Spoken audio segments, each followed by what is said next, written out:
The following video was brought to you by my patrons on Patreon, and if you'd like to support Casual Mode, there's many different ways to do so. Head over to patreon.com/casualmode, subscribe for any of the reward tiers. You'll get fun things like videos a day early, or tip on Twitch or VidMe, or subscribe to VidMe for $1 a month. However you choose to support me, it's very much appreciated. Thanks a lot, and as always, keep it casual. Enjoy the show. Alright, well, 1 year ago at this time, around this time, when I still had a shitty laptop, I recorded the first part of Selenon Rising, the first episode here, Darkness Falls, of Selenon Rising. And apparently I'm gonna have to start over because my progress has not been saved since I had to delete and restart the computer. So I guess we're gonna be playing the entire thing. You know what? Okay, fine. That's fine. I don't mind playing it all over again. Because honestly, you know what that means? That means I get to voice everything from the beginning, and I don't have to remember what voices I gave people last time, because I can give them new voices if I damn well want to. So anyway, yeah, my saved progress for episode 1 did not save, but that's okay, because in the immortal words of the good witch of the North from the Wizard of Oz, it's always best to start at the beginning. All you have to do is follow the yellow brick road.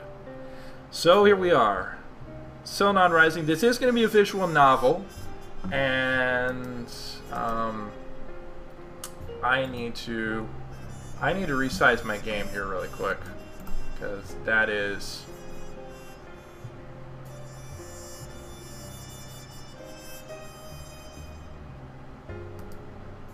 better. That's much better. Now you can actually see shit. So. Alright, so anyway. Let's begin Selenon Rising from the beginning. Episode 1, Darkness Falls. Again, I was hoping just to do episode 2, but yeah.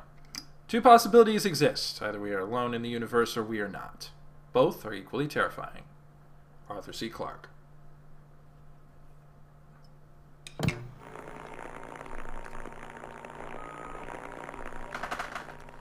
Fastermind Studios presents.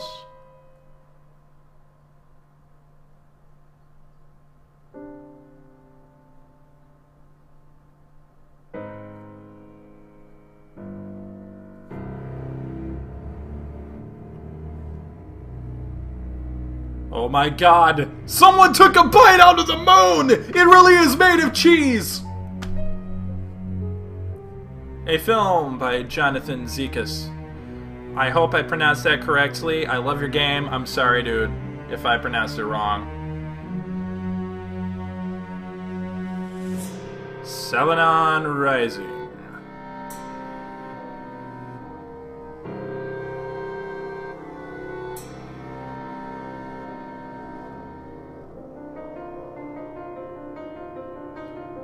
I do remember the voice that I gave Violet, mostly because I gave her a similar voice when I created her in XCOM 2, so at least that I will remember. Developed in RenP Engine. Not that that should matter to most people who play games, because you don't develop games, you don't know what it takes to make one. Which is why I will not comment on engines.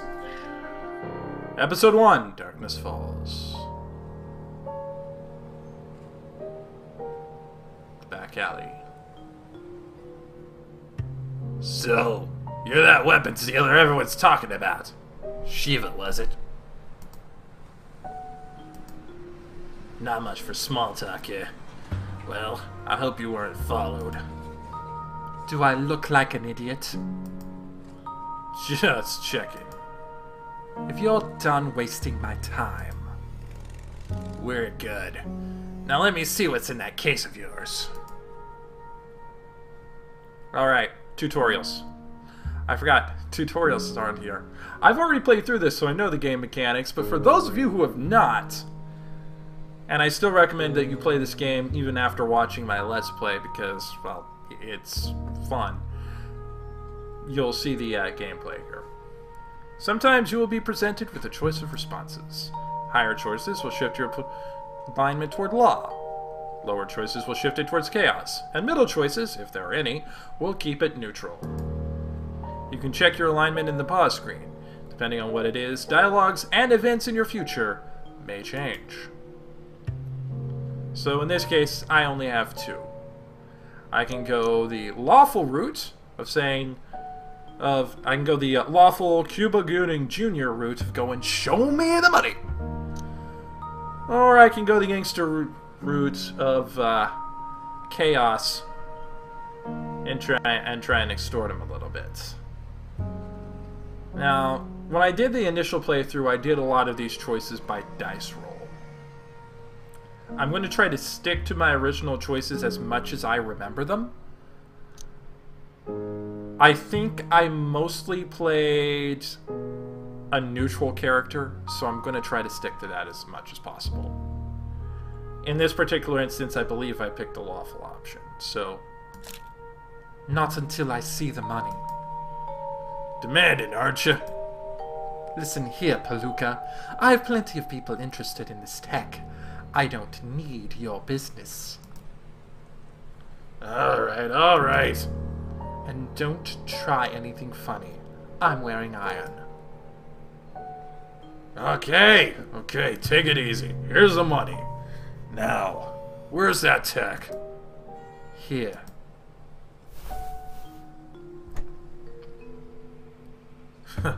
This stuff's exactly what we've been looking for. Something wrong? Awfully convenient how you got this Luxcaster on short notice. I have my sources. Doesn't matter. Yeah, it does.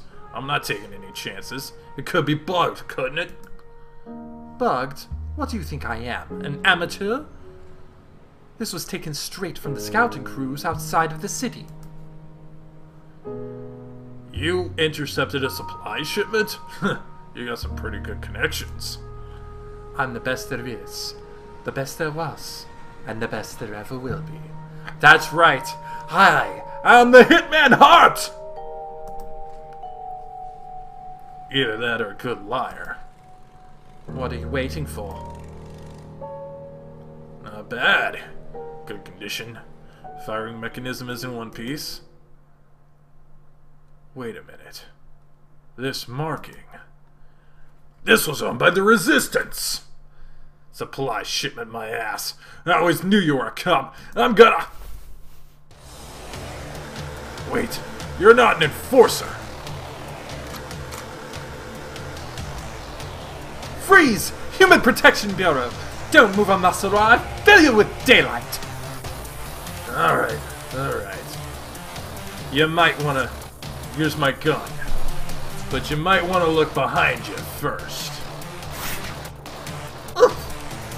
The oldest trick in the book. You thought you had the jump on us, huh? Get off of me! Oh, no you don't. You're coming with me. If you think I'm just a pretty face, you're about to have a rude awakening. What are you gonna do with a knife at your throat? Take you down. Don't even think about it, Zarla. We've got the place surrounded. I doubt it. Move a muscle and I'll slit her. Violet, move! Ah, damn it! Oh, damn it.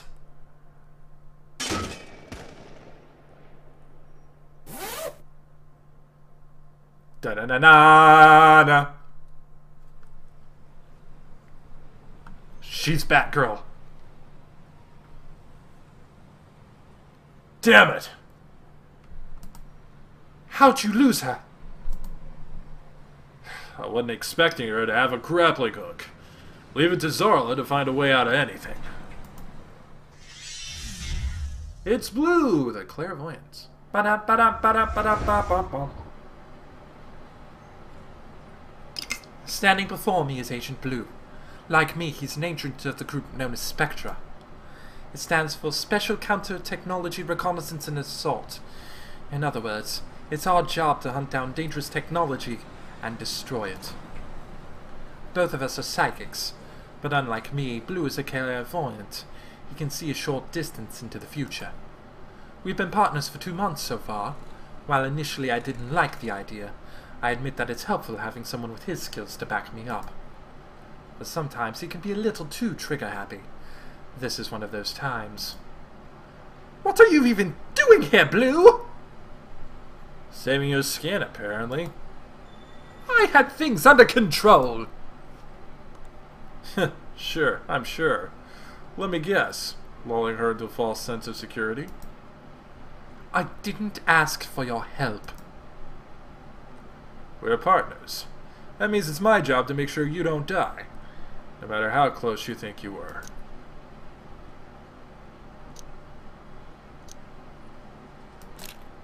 You knew how important this mission was. Letting Zala escape could cost hundreds of lives. But not your life. Wait, you're acting funny. You saw something, didn't you? Maybe. Maybe not. Ugh. On second thought, I don't want to know. Let's just say it's something I never wanted to see happen and leave it at that. I just don't get it with you. Fine, I'm leaving. Hey, wait! Could I at least get a lift back? I ignore him and keep walking. I don't suppose you guys have room for one more. Yes, sir! Right this way, sir! Ah! Oh, stupid, useless. I slammed the door of my car, putting out all my pent-up aggression into the movement, making the glass rattle and the car shiver and quickly pull away. Unable to stifle them any longer, my emotions come in a flood all at once. My head spins. I breathe quickly. My hands are sweating, and my cheeks are burning. I pull into an alleyway and stop, resting my head against the steering wheel. How could I let Zala get away? One of the most wanted rebel cell leaders right there in front of me. And I lost her. No, I have to calm down. I breathe in and out, trying to regulate my breaths. The situation has made me unstable. When I become too emotional, things get out of hand. I've got to drop the game sound down a bit. Because I don't know if y'all could hear me very well, but I think the music at this point was a little bit overpowering.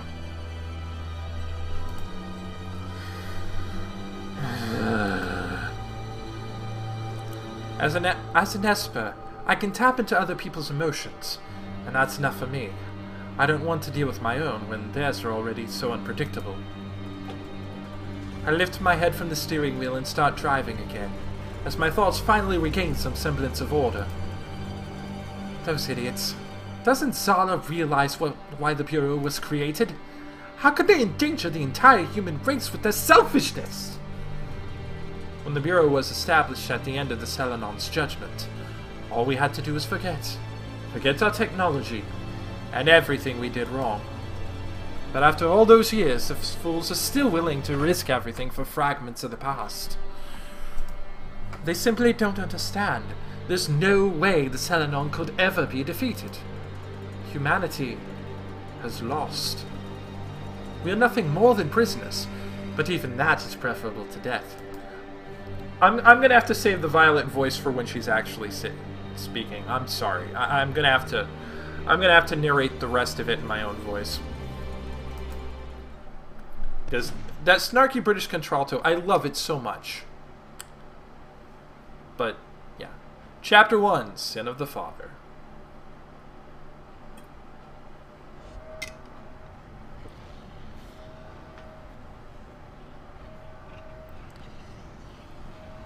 What have you done? We're doomed.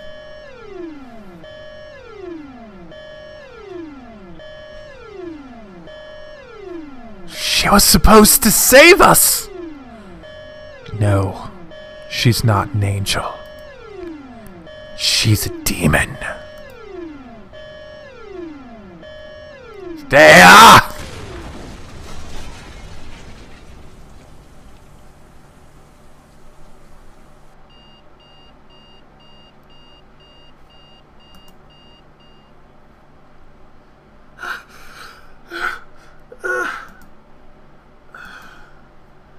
Another useless piece of garbage. The Bureau gives agents access to ancient technology as a reward for their exemplary service, in order to improve their performance. I could have asked for a new weapon, but I decided to get an alarm clock instead. I thought it would be harmless, but even now, looking at it makes me anxious. I should smash it. I don't need such accursed devices keeping watch over me. Then again, it's just about the only thing that can wake me up, and once it's gone, there's no replacing it. I decide to stay my hand for now. If I need to, I can deal with it later.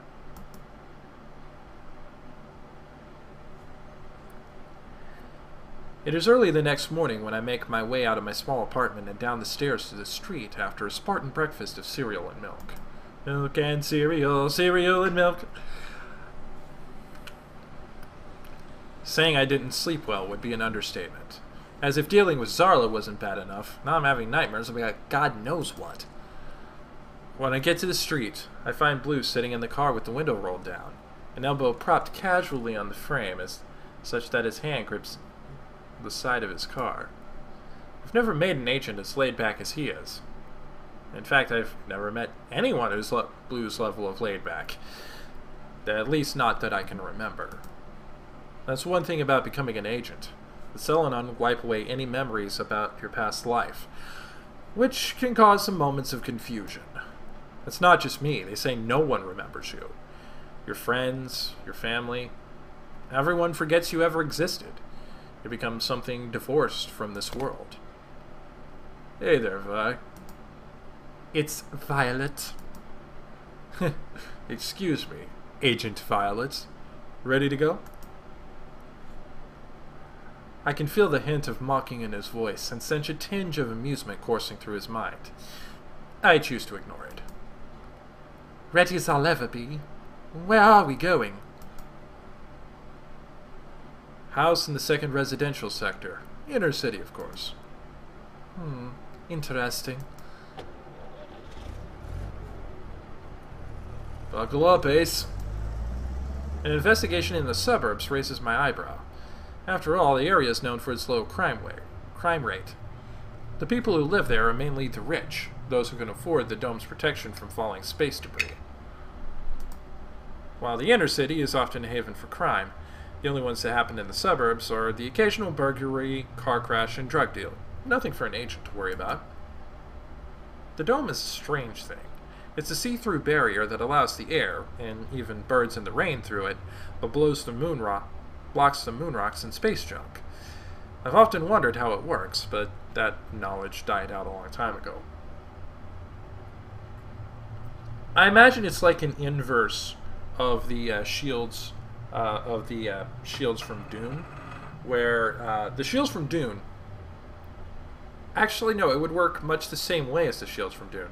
High-speed stuff gets deflected through it. Relatively slow-moving things are allowed to pass through it. So, yeah, I imagine it's something similar to the shields from Dune, where you can't shoot lasers or bullets at it, but you can slip a knife in. The fact that Zarla went free so soon before this crime makes me uneasy. I squint over at Blue as he stops the car at a red light. You know, I can drive. I didn't ask for a personal chauffeur. Listen, I know you're still new to this whole partners thing, but this is what we do. We get someone to a crime scene together, so we go together. Got it? Yeah, sure. Good. So, what are we looking into? The Bureau wants us to look into the murder of a retired professor by the name of Al Grange. A murder? I didn't expect something so drastic. Hey, if you didn't want excitement, you shouldn't have signed up for the psychic department. Oh, can it? If I could track down my past self, I'd give her a piece of my mind. As we fly down the expressway, we hear an explosion far above our heads. We both jump and look up. A large meteor has crashed full speed into the force field and was destroyed by its energy. It was large enough that a few pebble-sized bits survived the dome's power. They rolled gently down the curvature of the dome as we watch in the rearview mirror. That was a big one. Yeah, it was. Damn lucky you didn't hit the outer city. A repeat of 4 years ago wouldn't have been pretty. Residential Sector 2.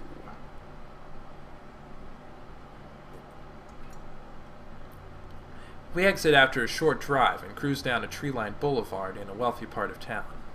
Blue pulls the car up to a large mansion with a slightly unkempt lawn.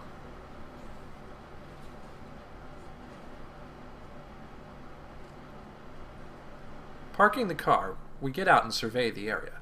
What must have been an otherwise unassuming place yesterday has today become a hive of activity. It is surrounded by blockades manned by enforcers and cars with flashing lights. Come on, let's check it out. Right behind you. We step out of the car and walk towards the blockades. As we get closer to the building, I notice there is paint peeling off of the shutters. Seems strange to me that such a fancy house would have peeling paint. Did Mr. Grange just not care that much about its appearance? Or is there something else going on? Blue stops by the blockade and an enforcer walks over to us. Alright, move along. Nothing to see here. Wait, they sent people from Spectra? Yeah, that's us. You can call me Blue.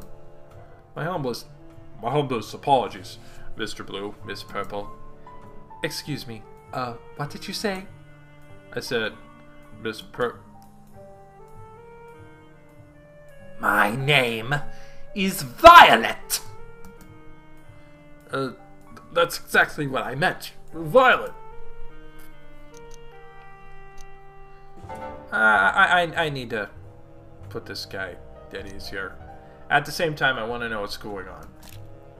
I hope for your sake that the crime scene has been secured. Of course. Then what are you waiting for? Give me some answers. What happened here? There was a struggle inside the premises, which ultimately resulted in the death of one Mr. Grange. And? The place was torn apart. Anything missing? We can neither confirm nor deny that. If you had to guess... If we had to guess, then yes, it's hard to tell, but we believe so. Sounds like a robbery gone bad. Why are we even here, Blue? It seems like a cut and dry case for the enforcers. Excuse me. Well, it would be, except for the fact that this guy has been popping up on our radar quite a bit recently. So the Bureau thinks he's connected to someone. Organized crime? Close, but actually they think he had dealings with the Resistance. The Resistance? The New Moon Resistance? This just gets stranger by the minute.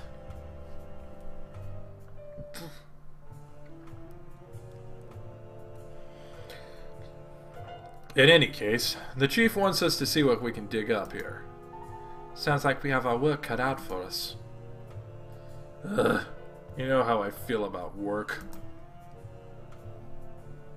Blue says this so dryly, but with such a melodramatic look on his face that a sudden burst of amusement hits me, and I strangle a small laugh so that it sounds like a half hiccup.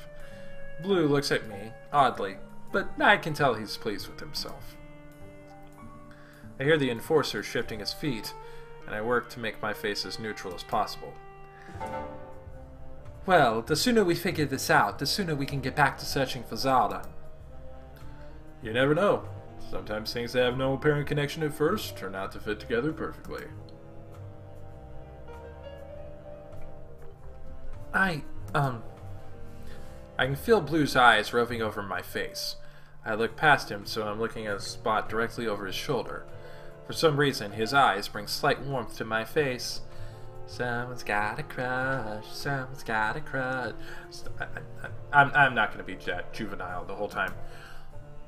I need to regain control of the situation. You are better at your job than you let on, aren't you? Blue is surprised by the comment, and you feel it rippling through him. Exactly what I wanted, to throw him off with a taste of his own medicine. We'll see. If you two are done... Yeah, show us what you got. What else do we know about Mr. Grange? Well, he was real fond of this one particular town in Texas. Not entirely certain why, but it has something to do with ZZ Top and a lot of nice girls down there. Not much. Late 50s, former mathematician and professor, and he has one daughter. Have you located the daughter? Yes, her name's Lynn Grange. She's the one who found the body and called it in. We're holding her in another part of the house. She was near hysterical when the first units got here. Can't blame her, can you? We'll talk to her after we take a look at the scene.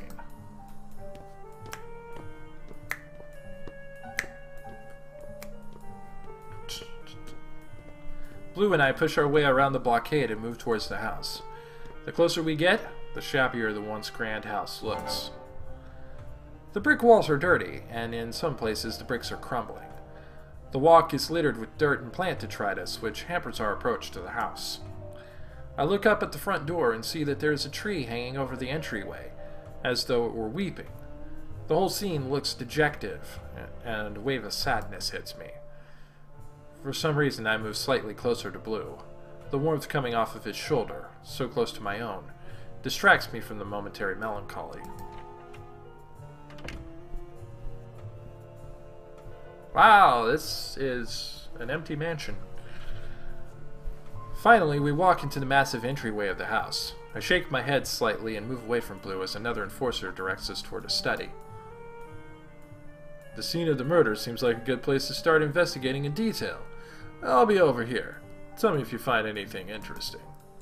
Of course. We push open the door to the study. A quaint place, if the scene wasn't in shambles. Alright, so we gotta search the area for potential clues in this investigation. Once you've found them, you'll be able to continue the game. Outlines are turned on by default, but you can turn them on in gameplay settings. I turned them on because I could use the help. By the way, check this little puppy I found. Blue reaches into his pocket and pulls out a small rectangular metal object. I'm slightly disappointed that it wasn't a real puppy, but I doubt he would ever bring one of those to a crime scene. Here, you can have it. I needed a replacement, and the Bureau gave me 2 of them by accident. Is that a camera? It's a little something we use in detective work. We call it the Instagraph. Is it ancient tech? Nope, it's completely analog. You can take a photo with it and develop it instantaneously. The photo pops out right here, see? Now say, green cheese. Go fuck yourself. Wait, don't take a picture of me! Ah, camera shy, are we? No, it's just a waste of paper. Anyway, you'll probably find it useful. Try it out. Alright, so we got 11 items that we've got to investigate here. Let's start with this fallen lamp over here. This lamp looks like it was caught up in the struggle. Grange definitely didn't go down quietly. Well, we can't really take it with us, but it helps us get a clearer picture of how this all went down. Every little bit helps.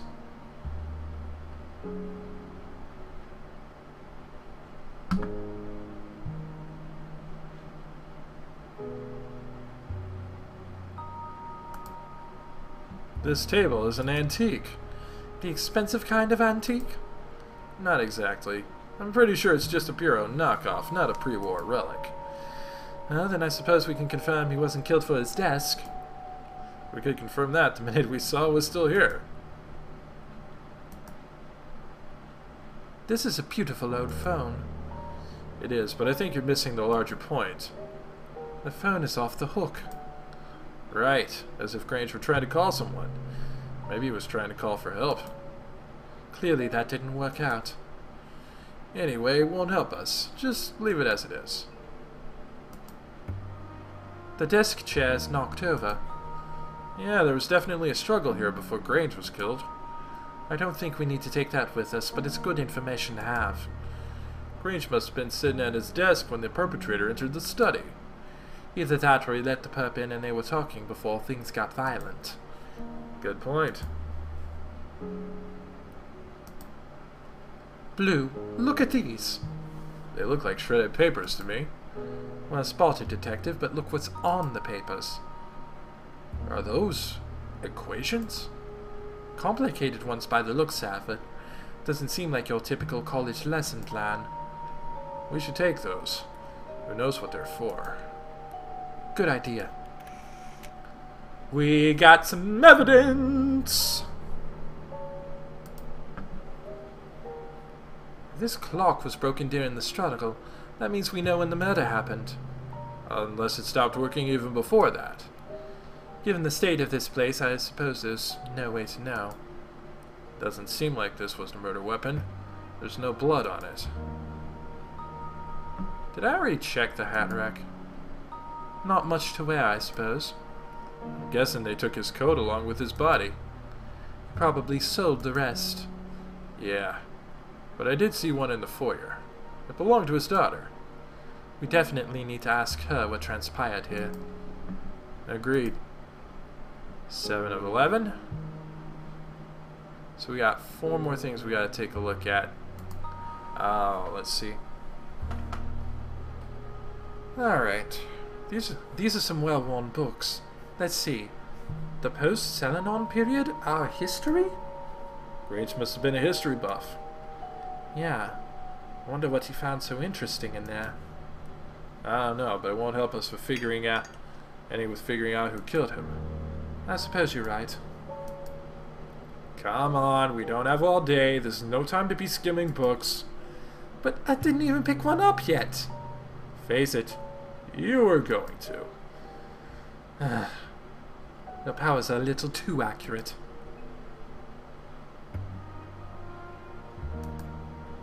Look at this, Blue. Looks like a paperweight. It is, but look at the corner. Is that dried blood? Sure looks like it. Could be that the killer put it back without noticing. I wonder if Grange got a swing in before he was killed. Either that, or the killer wanted to knock him out first for some reason. Either way, we should collect that for evidence.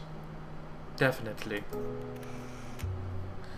Another piece of evidence added to the list.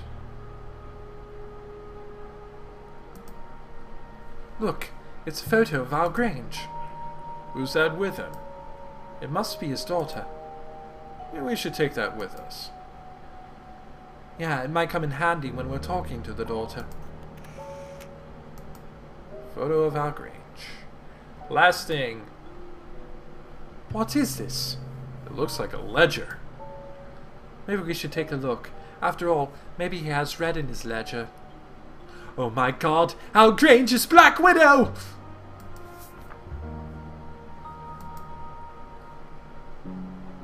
Looks like Mr. Grange was struggling financially. We need a ledger to figure that out. Have you seen the state of this house? Yeah, but in the last few weeks he received several large payments. For what? It doesn't say, and all it says in the from column is S. We should take that with us. It could prove to be a vital piece of evidence. Ledger added to evidence. I think we found everything there is to find in here. Right. We should go look for Grange's daughter before we lose our chance. We walked through the echoing halls for at least 2 solid minutes, searching for the room where they're keeping the daughter.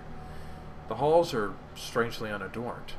I study the long patches of emptiness and find that in many places there are squares of wall that are lighter than those around them.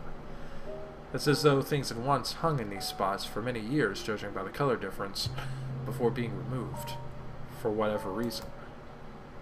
We reach a door at the end of a passage that is guarded by 2 enforcers. They step aside, wordlessly, when we flash our badges.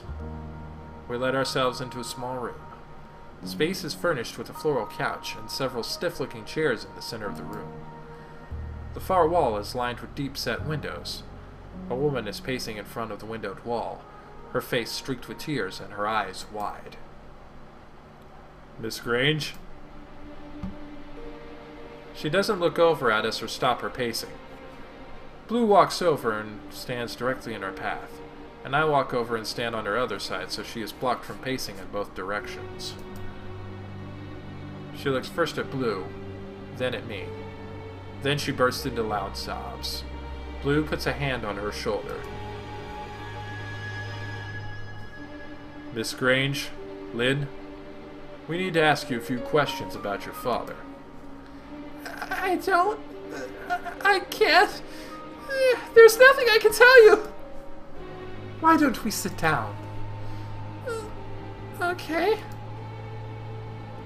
Blue and I guide Lynn by her shoulders to the couch in the center of the room.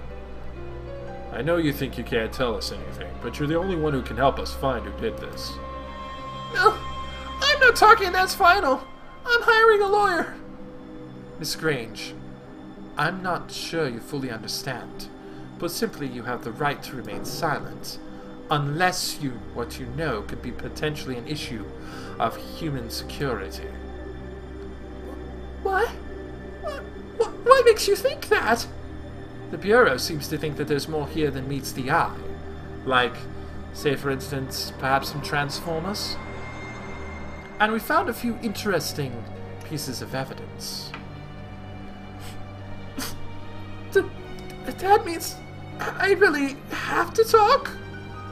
Don't worry. We won't waste your time with good cop, bad cop.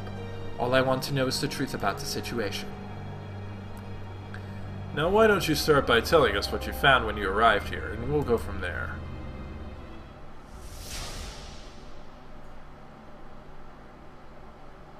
And now it's time to go Phoenix Wright on this shit. When I got here, things seemed messier than usual. Happy and surprised. She seems innocent enough, but one can never be too sure. That's where I come in.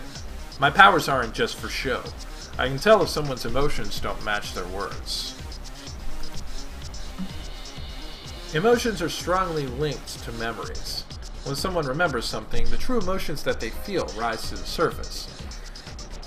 Even if it's faint, if I concentrate enough, I can sense them. But what I'm worried about is her account. The stress could cause her to forget something important, or worse, try to falsify information. I walked into the study and there he was, lying on the floor. Surprised and scared, makes sense. He was covered in blood, it was terrible, I couldn't believe it was real. Sad, surprised, and scared, again, makes sense. He was too nice to have any enemies. Scared, surprised, and angry. Should probably ask her more about her account of the events. There seems to be something off. There seems to be something off here. Violet, you seem a little nervous. Need any help? Of course not. I've questioned people before. I remember my training. You sure about that? There's more than one way to get the truth out of people. If you're going to suggest enhanced interrogation, I would prefer not to. Of course not. What I'm suggesting is more along the lines of mental techniques. Now, obviously, you know you can question the witness and get them to tell you more information. That can be handy when you're not sure what to do next. If you find that something that they said doesn't match up with the evidence, present it and throw their lie back in their face. Ah, I see. You mean a contradiction. If they're lying, they'll have no choice but to admit the truth. Not only that, but as an Esper, you have a huge advantage. If I run out of evidence, I'd have to let them walk, but you can use their powers to doubt what they're saying. Obviously, it's not foolproof. Some people are very good at hiding their true emotions, but you're not involved with that high-level work yet. Fine, fine. Let's just get on with it. Let the moonlight reveal the truth. When I got here, things seemed messier than usual. Happy and surprised. Why would she be happy on that? So you didn't see anyone leaving when you got here? No, the murderer must have been long gone. So you don't live in this mansion? No, I have my own apartment in the city. I work as a maid for Nelson Lane. Lane? You mean the CEO of Lane Enterprises? Interesting. I would have never expected. I suppose that explains the uniform. Yes. He is a kind man, but very demanding. Organizing his suits is the worst. He must at least have 20 shades of gray blazers. What a boring guy. I mean, come on. 30 more shades, dude.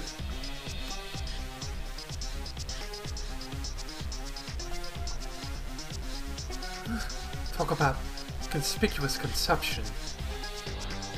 I've come visit Dad ever so often, but this time... I understand. Continue, please. There he was, lying on the floor. That makes sense with the evidence. He was covered in blood. It was terrible. I couldn't believe it was real. I need to question the enemies here. How sure are you about that? How nice was he exactly? He was so kind that he walked the neighbor's dogs and always watered her flowers. Yes, it doesn't exactly seem like the kind of thing a criminal would do. Dad wasn't a criminal. I mean, he lived by himself. He barely talked to anyone. Well, barely doesn't necessarily mean never. Her emotions seem to line up, but there's definitely somewhere where her account and the evidence conflicts. Of course, she probably wouldn't realize it herself, but I should point it out regardless.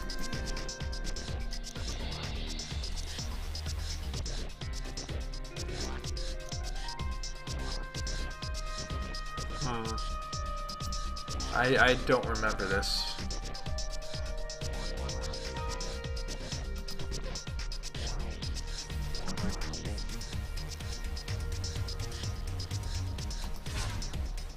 Why would she be happy that things were messier?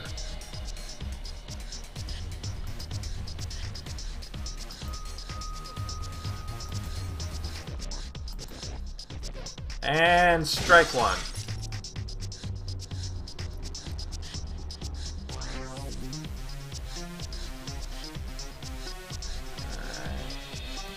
Well, I guess I'm going to need to question everything here. I'm guessing everything was rather similar to the way it is now. Yes, it must have been a while until I found him. I won't press the matter further. You can continue with your account.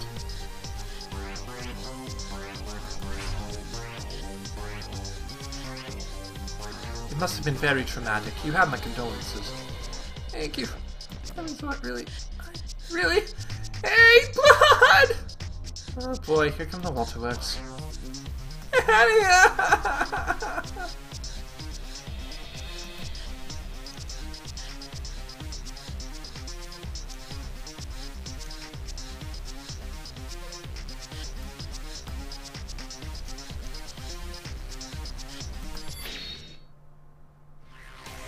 Miss Grange.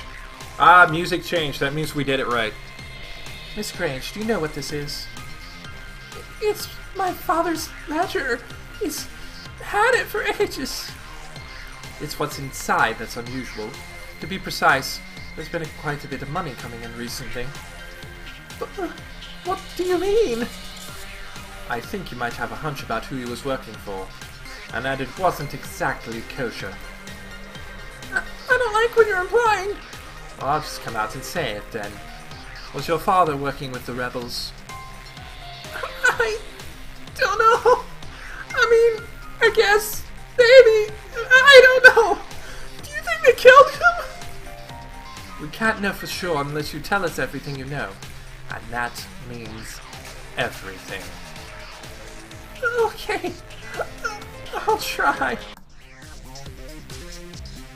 Please, try to remember back to when you saw your father last.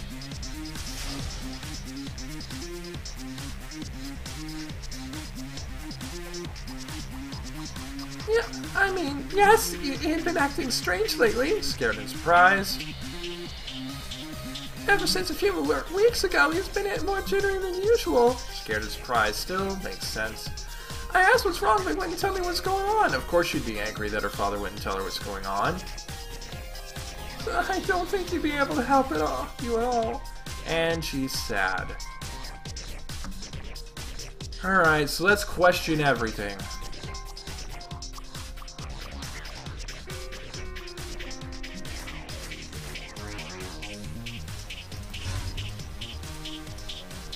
What do you mean by strange? Well, you know, out of it, there's nothing I can describe in words, just a general sense of malaise. For how long did you notice this strange behavior? I'm getting to that. You talked with him before the incident? Well, he is my father. I do call him up from time to time. You didn't say he was acting strange before. I didn't think it was relevant. Fine then, continue. Really? Are you sure he didn't tell you anything at all? Of course not. If he did, I would tell you, right? Well, I suppose there isn't any way to prove he did tell you something. Any normal way, that is. Is there something wrong? No. But maybe something's wrong with you. That's it, sir? Nothing more to add? No, that's everything I know. Nothing seems out of the ordinary about what she's saying. However, something like me can see things differently than others.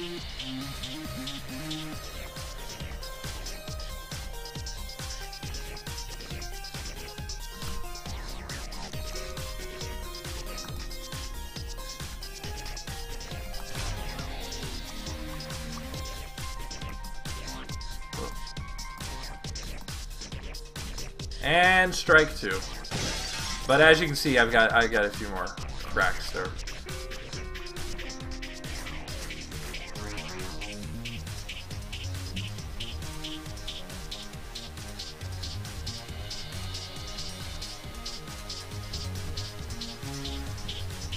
Why is she angry, though, that she wouldn't tell him?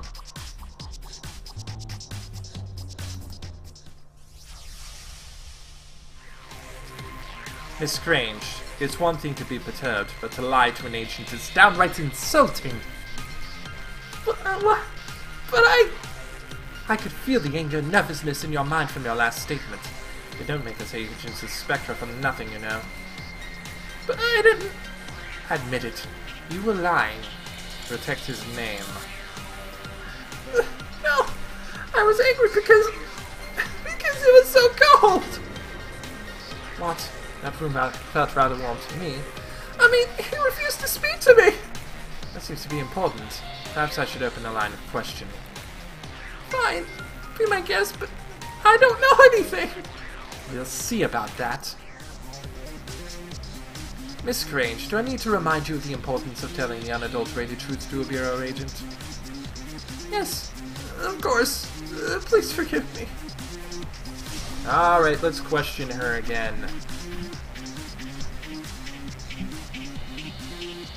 You see, there's no way you would have told me anything. She's sad. A year ago, we got into a big fight. He became distant and focused on his work. Still melancholy about that, understandable. Sad and angry. He didn't want to come near me, so hearing anything would have been impossible.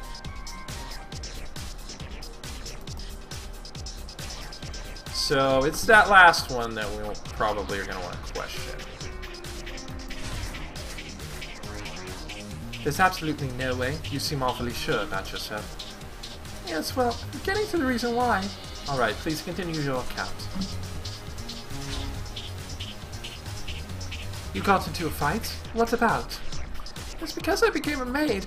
See, he wanted me to take a job that required more smarts. I see. I suppose it makes sense, considering he was a professor. Still, Outrange doesn't seem the type to be so cruel. I liked being a maid, though, so we had a huge argument. Then he stopped speaking to me as much. It must be terrible being rejected like that by your parents. Well, you know how it is. Parents can be too pushy sometimes. They just ignore you and try to make you into what they want you to be. I wouldn't know. I don't even remember who mine are. Really? Maybe I've said too much.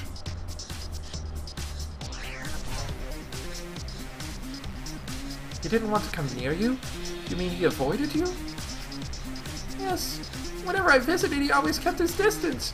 After the fight, I don't think he liked me very much anymore.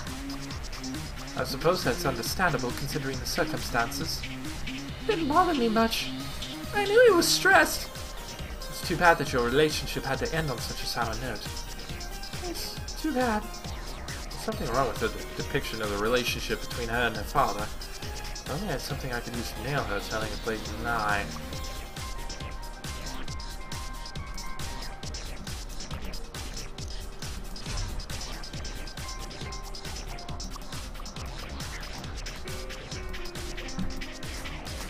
Oh god, a right piece of evidence, wrong place.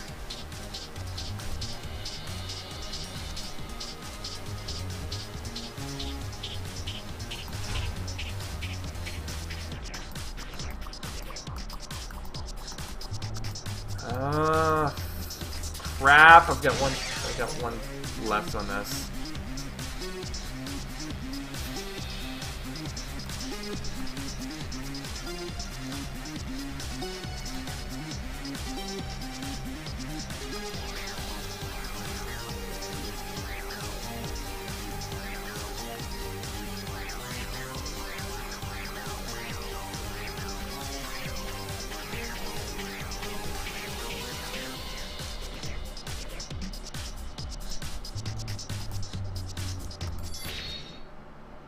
Third one. There it is. I knew it was on this one, I just couldn't remember where. Miss Grange, I am very disappointed in you. I'm not sure what you mean. This photo, I'm sure you've seen it. It shows you and your father, and there's clearly no enmity between you. In fact, you look as happy can be. That was taken a long time ago. Miss Grange, do you notice what you are wearing in this picture? Yes. This is a maid's uniform. If your statement is to believe, he refused to become near you after you took the job. One thing is lying here, and if it's not the photo, then it has to be you! Father. Oh, Father. I'm so sorry. I should have never said those things about you.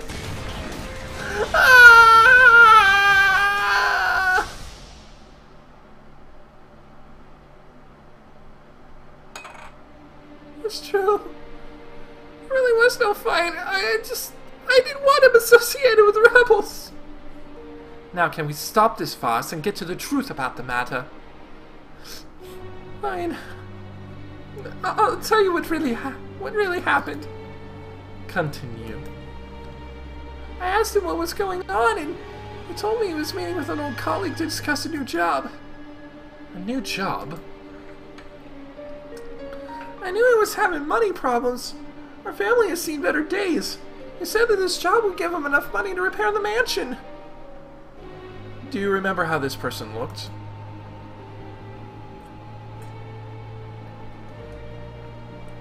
I'm not sure. He was a bit short and wearing a black hood, but for him to be a rebel, that's just... to be working with criminals.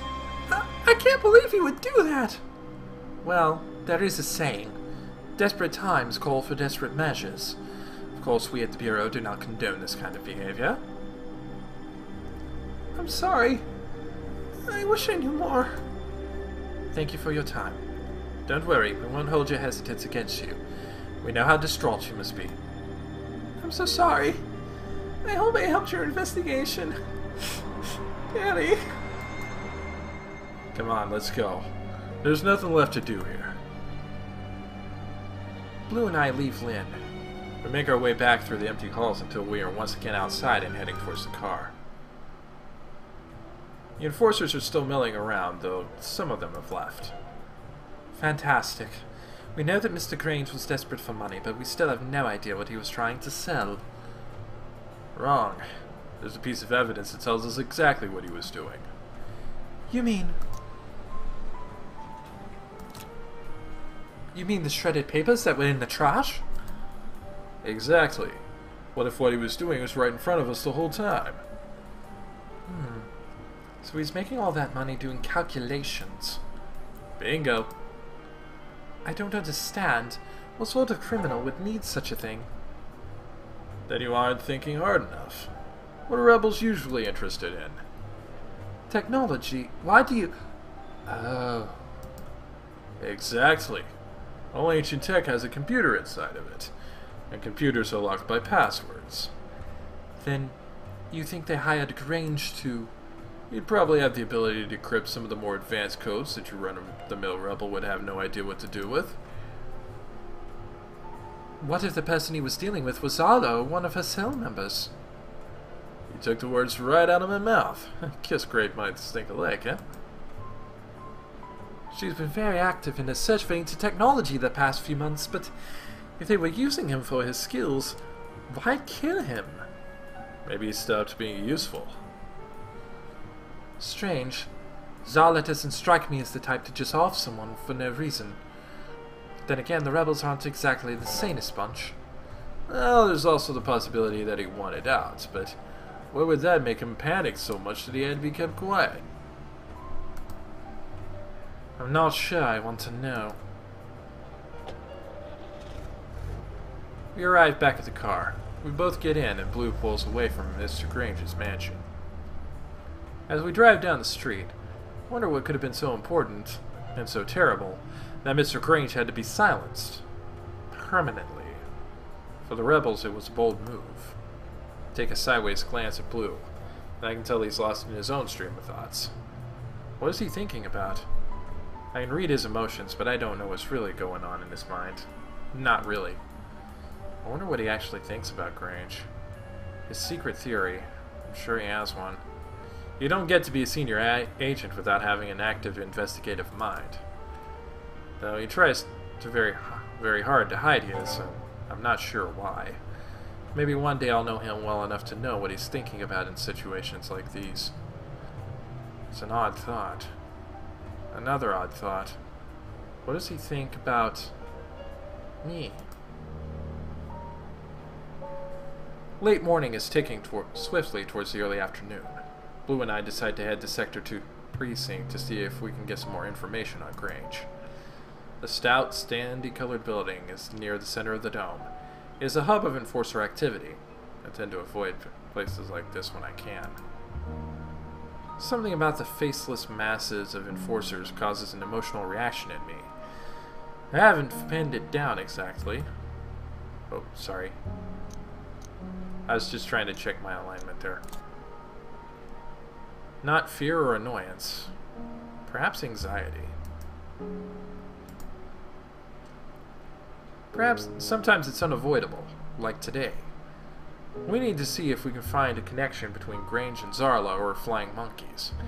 The fastest way to do that is through Central's files. Blue pulls a car up in front of Central, and I feel, rather than see, a figure standing off to the side. I follow my mind with my eyes, and I see her carefully lounging against a wall in a dark passage between two of the surrounding buildings. It's Zarla. No, wait, there's hostility, but it's different. More focused. Oh, Lord, not today. What? Not excited to see your girlfriend? I didn't want to see her ever again. The intensity of his reaction is surprising. We both get out of the car. I didn't realize. Don't worry about it, Ace. Let's just go inside before she notices us. We start walking towards the steps of Central, but suddenly...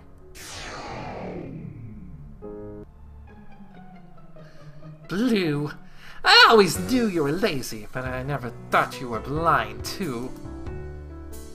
Not that I blame you. If I had this newbie as my partner, I probably wouldn't have the stones to face any of my fellow agents either. The Distorter. Red. You are going to hate her. Well, I would have the stones, but you certainly wouldn't. Is she housebroken yet? Listen, I'm just trying to do my job. I don't think your hostility is necessary. Oh, you don't think it's necessary? What are you going to do about it? Leave her alone, Red. What? Can't she defend herself? And I certainly can. No! What's an Esper going to do? Feel me to death? Red. You've really traded down, Blue.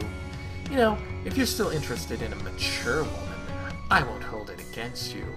Oh yeah, childish jealousy, you're totally mature. This was never about that.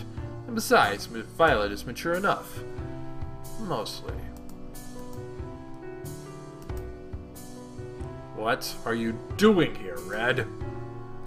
I have something that might interest you.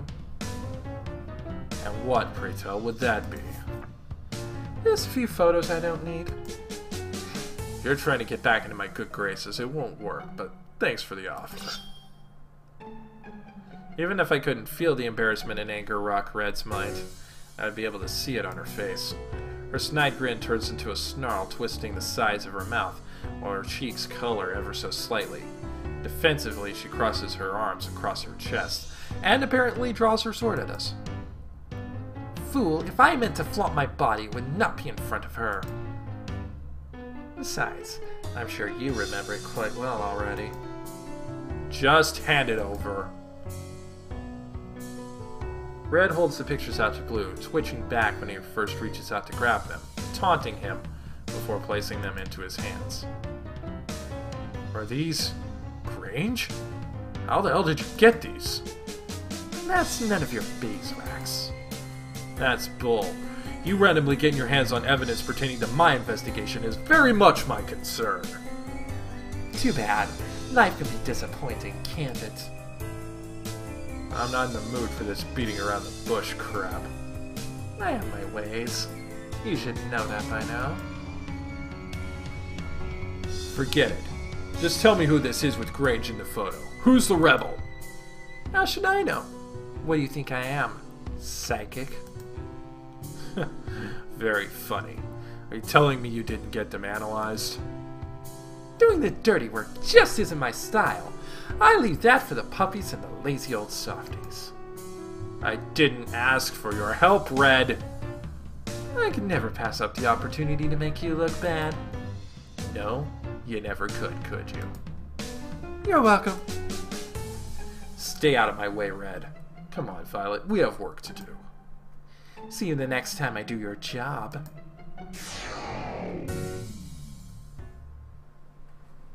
As we enter the precinct, I feel like Red is still somewhere nearby, her eyes burning into the back of my head. She's unpleasant. Yep, that's Red. Come on, let's go find the captain. I just realized I kind of went into kind of a little bit of Patrick Warburton territory here for Blue. The waves of hostility that are rolling off of her are incredible, but at least I know she isn't corrupt. I hate to get on the bad side of someone like her. I wonder why she was so dismissive towards me. Is she usually this way, or was she just trying to throw me off? She has to be hiding something. Blue's eyes widen, his face going pale for some reason. What did you say? Oh, just thinking out loud again. Well, if you don't think it's important, I won't ask further.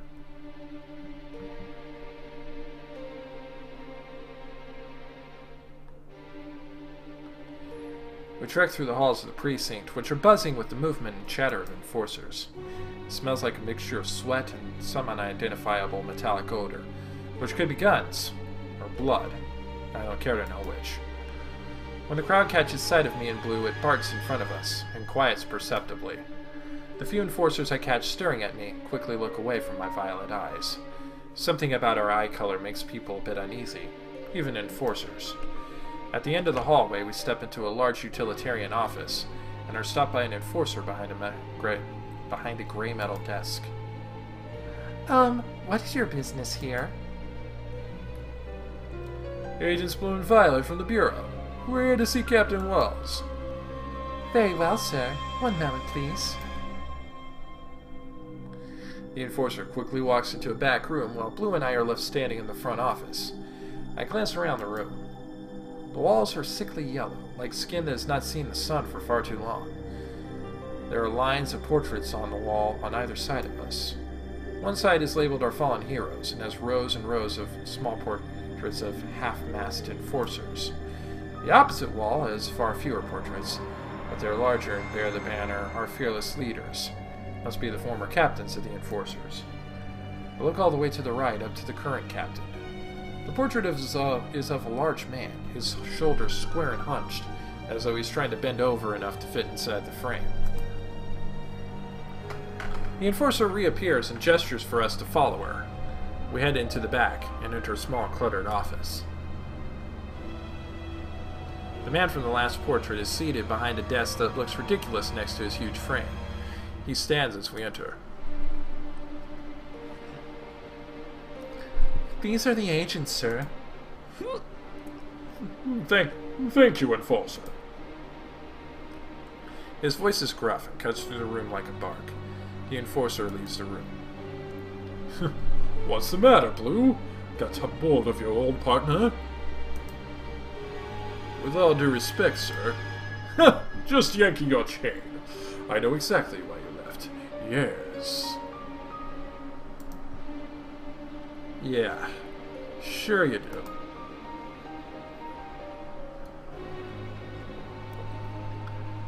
So, who's the new girl? Captain Violet, I'm guessing? The name's Harold G. Wells, but that's Captain Wells to you. The pleasure is all mine. You training her, Blue? I'm trying, Captain. Well, it's a busy day. So what's all this about? Sir, we're looking into the Grange murder. Yeah. Sir, we're looking into the Grange murder. Yeah, heard all about that. What's the Bureau want with Grange? Not quite sure yet. That's what we're looking into. We were hoping you'd be able to help us out. Any files you might have on Grange? Also, we just got some photos. Maybe you could have your analysts take a look. I haven't had a chance to run them by the Bureau's guys. Blue hands the photos to the Wells. Two Wells. Wow, that's kind of bad English there. Wells stares at them for a moment, then shouts across the office. Enforcer! I jump slightly at the noise, and Blue's hand closes lightly on my wrist, his fingers pushing gently into my skin. The Enforcer re-enters the room. Take these photos down to analysis. Tell them I need the results 5 minutes ago. Yes. Thank you, sir. Yes, sir. She leaves the room with the photos, and Blue's hand lets go of my wrist and moves away. I still feel the ghost of his fingers on my flesh. They'll come up with something in a few minutes. Thank you. We appreciate the assistance. What are you thinking? I mean, who do you think is in that photo with Grange?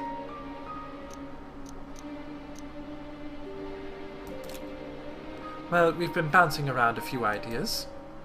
Care to elaborate? We think Grange might have been tangled up with the Resistance. Particularly the cell run by Zarla. You know her? Of course. We've noticed increased activity in the cell recently. Us too. So we think the person in the photo with Grange could be Zarla herself, or one of her followers. Interesting theory. Silence descends on the room. The captain slowly sits back down in his seat behind the desk, and gestures for us to sit in the chairs opposite. He shuffles papers around his desk as Blue and I sit, our hands accidentally brushing. I feel a wave of heat run through my body, starting at my hand. I look at Blue, turning my head slightly. Blue's eyes trace down the side of my face, briefly, before meeting mine with a small grin. The look is broken when the Enforcer re-enters the room carrying a file and the photographs. He hands them to the captain and exits one more. Captain Wells examines the file briefly. Well, it appears your theory was a good one. The man in the photo with Grange has been identified as a rebel nicknamed Sandman. We know he's one of Zarla's cronies. Sandman, the bringer of sweet dreams. Ironic. Exit light! And tonight! More like creepy, but for some reason the name sounds familiar. Take my hand! We're off to Never Never Land! That's so. Yeah, I think the Bureau has an open file on him. So Zala is as good as guilty. I wouldn't be so hasty. If memory serves, the file's partially focused on whether or not this guy's broken away from Zarla's cell. Add to that the fact that this is an abnormally brazen attack, which is outside of Zarla's usual wheelhouse. No, doesn't quite add up. But you were behind the theory just a minute ago. What changed? Just a feeling. If the person had been Zarla in disguise, or one of her more direct underlings, I would have been more convinced. But Sandman's been off the radar for a while. He and Zarla may have had a falling out. Besides, this attack in the dome is unlike her. She keeps to the outer city as much as possible, and only kills when absolutely necessary. Do I need to remind you that she had a knife at my throat less than 24 hours ago? Yeah, but she didn't actually use it, did she? That doesn't matter.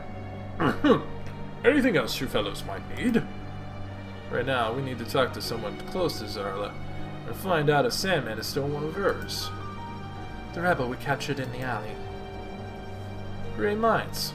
That was my thought as well. Captain? One moment. Captain reaches for a phone on his desk, which was buried under so much paper I didn't even know was there. He dials, listens, and after a moment begins speaking. It's Captain Wells. I need to know where the rebel we captured yesterday is. Yeah, from the alley? Well then hurry it up, you idiot! Wells out. Wells slams down the phone before turning back to us. The rebel's still being interrogated by my enforcers. You'll need to wait a little while before we have the info you need. We'll get it out of him. Trust me. Very well. Thank you for your assistance, Captain. We don't have anything else for you. Come on, Violet. We stand up and leave the room as the captain goes back to shuffling papers around his desk. Stepping out into the hall, we are again met with the parting of enforcers and waves of silence. The scent of iron that hangs in the air seems to have grown stronger in the short amount of time we were in the captain's office. We walk briskly down the hall and push outside into the afternoon light. Did you smell that? Yeah. What was it? Blood. Once we get back into the car, we head west toward the edge of the dome. Blue is caught up in thought, so I'm silent as well. I must be thinking of all the things we've learned so far today. Grange, Zarla, the Sandman. If Grange was selling his decryption abilities, then why would they have killed him? Could it mean that they got what they were after? Or could he have been selling something else? I stare out the window and watch the streets flash by. Wait, where are we going?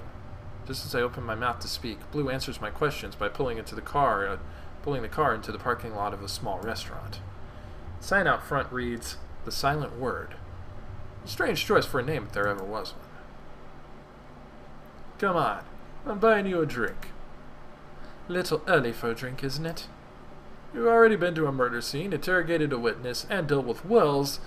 I'd say that merits a drink.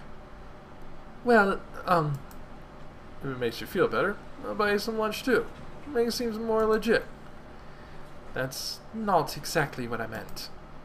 Come on, Vi. Yeah, okay.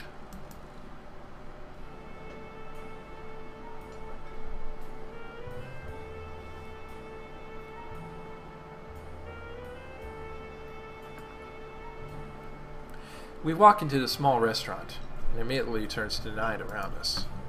Small space has close wood-paneled walls, and tightly drawn burgundy curtains that keeps even the most brazen ray of light from penetrating its depths. Sit anywhere. I'll be right back. Blue wanders off towards the bar, and I choose a booth in the corner, far from the windows and with a view of the rest of the room. I like having my back to the wall. I can keep an eye on anyone moving around in my space. The table is rickety, and the small lamp adorning it shakes wildly when I sit down and accidentally bump the edge of the table. I press my palms against the cool tabletop to settle it. I tap my fingers lightly on the table, and my leg twitches up and down momentarily before I settle it with my hand. I look up and see Blue making his way over to the table with 2 drinks in hand. Why am I nervous? Here, let's smell from the barrel. Thanks. Blue nods and sits down, setting the lamp shaking again. Well, I don't suppose you figured all this out. Should I have? No, just wishful thinking. Sometimes I think we'll never get to the bottom of all this. He gestures around him, then lays his hand next to his drink on the table. His eyelids look heavier than they did outside. He looks exhausted. For some reason I feel sympathy sweep through me. These sudden emotional outbursts are getting more and more frequent. Before I know what I'm doing, I reach my hand across the table to lay it on top of his. Blue looks taken aback, but I can feel a sudden shot of happiness go through him. I'm stunned by my own unabashed gesture, and quickly remove my hand. Sorry. No, it was nice. Thank you. My face feels warm, and I know a deep blush is creeping up my cheeks. This needs to stop. I clear my throat. So, you don't think Sandman works for Zala anymore? All business. No, I don't. Or at least that's my guess. There's an awkward pause. I look down at the drink in my hands and keep my eyes still as I feel Blue's eyes working their way across my face. I wish he would stop looking at me. Or keep looking. I'm not sure which. I let out a frustrated sigh. Violet, may I ask you a question? The formality of his question surprises me. I suppose so. Obviously, you don't remember your life before you became an agent, just like everyone else, but do you have any, I don't know, feeling about why you joined the Bureau? Why I joined?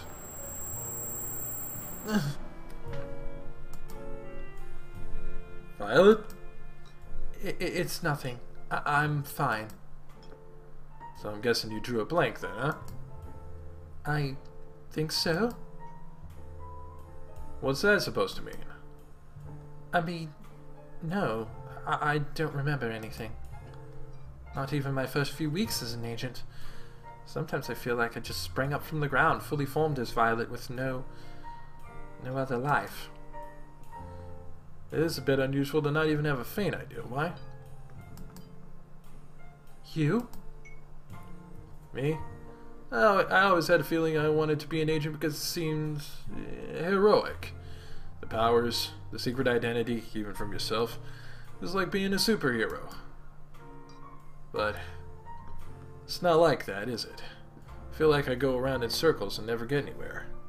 From the rebels, to the enforcers, to the Bureau, to Selenon, back to the rebels. It's never ending. It doesn't seem to be doing any good. I don't think things are ever going to get any better. That was unexpected. Do you really think things are that bad? I think there's a lot of bad bureaucracy in the Bureau. I think people like Red have too much power and not enough checks on that power. But mostly, I think we don't understand the most important question of our world, of our entire race's existence. What did we do to the Selenon that caused them to destroy so much of humanity? What did we do? You think we did something? Why else would they have killed so many of us? I always figured they were just monsters. Do monsters need a reason? You've never seen a Selenon before, have you? No, I haven't. Well, I have, and well, I don't think it's that simple. For hundreds of years, we've lived like prisoners, because we are prisoners. But ask yourself, why do we lock people away? It's when they do something seen as unforgivable by society at large. Or if they're black, or some other oppressed minority. You know, that's a reason too. When do we, as a species, kill? When we've been wronged. So it follows that the Selenon are doing something similar. My head is spinning. I've never considered the causes of the Selenon War, only the repercussions.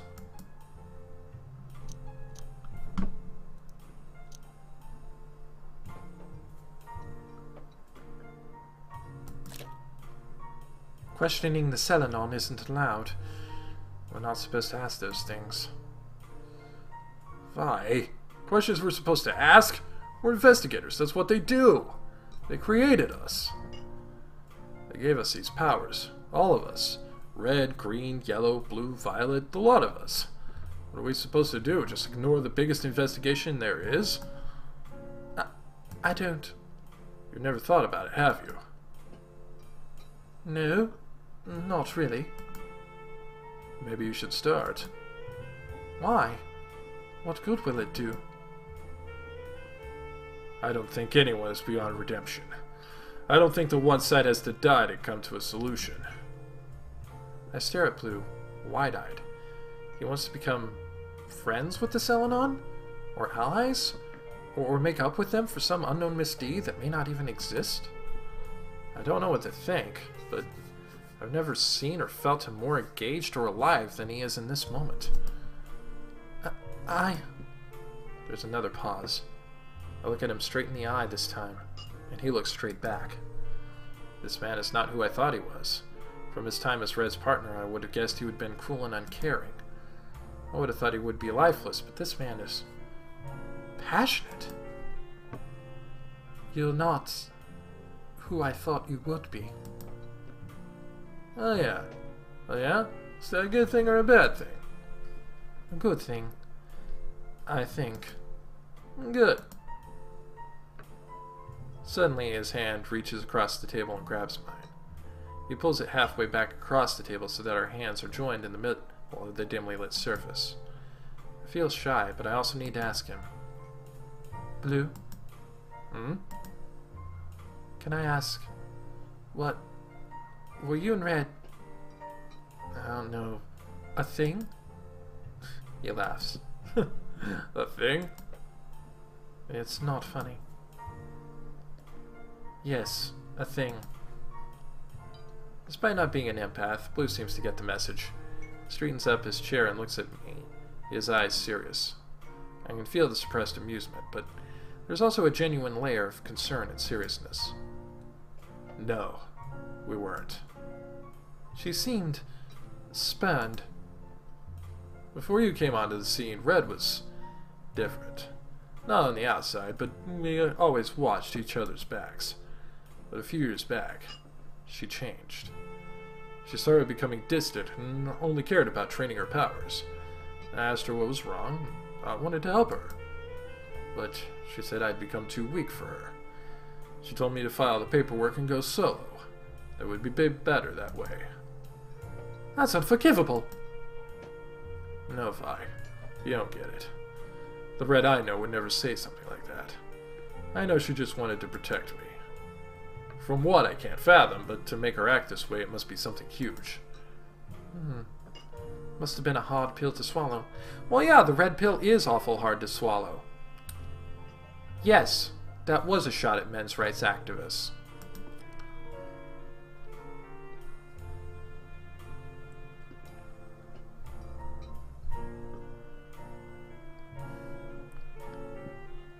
But that being said, I think if I'd asked, she would have said yes.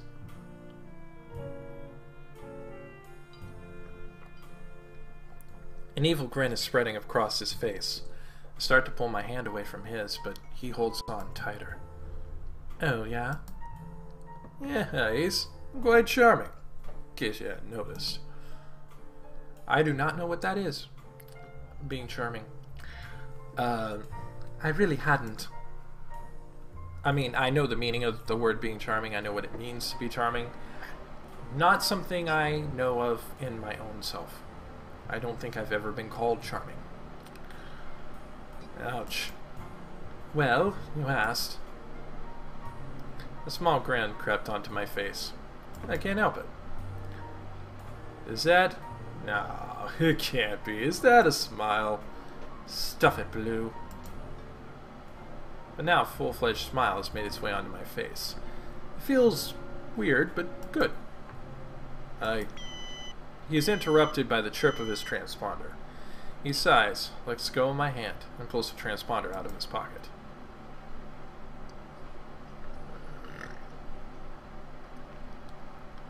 Blue. This is Miss Pierce speaking. You and Agent Violet are needed back at headquarters immediately. A smile slips off my face as I'm dragged back into reality. What am I doing? I'm a bureau agent. We're both agents. We have things we should be doing. Right. We're on our way. We're already in the dome. Be there in 10. Don't be any longer. The chief is asking for you. Copy that. Blue out. Blue quickly puts the transponder back in his pocket and pushes him out of the small booth. I get up and follow him to the door, leaving our half-empty drinks sitting on the table.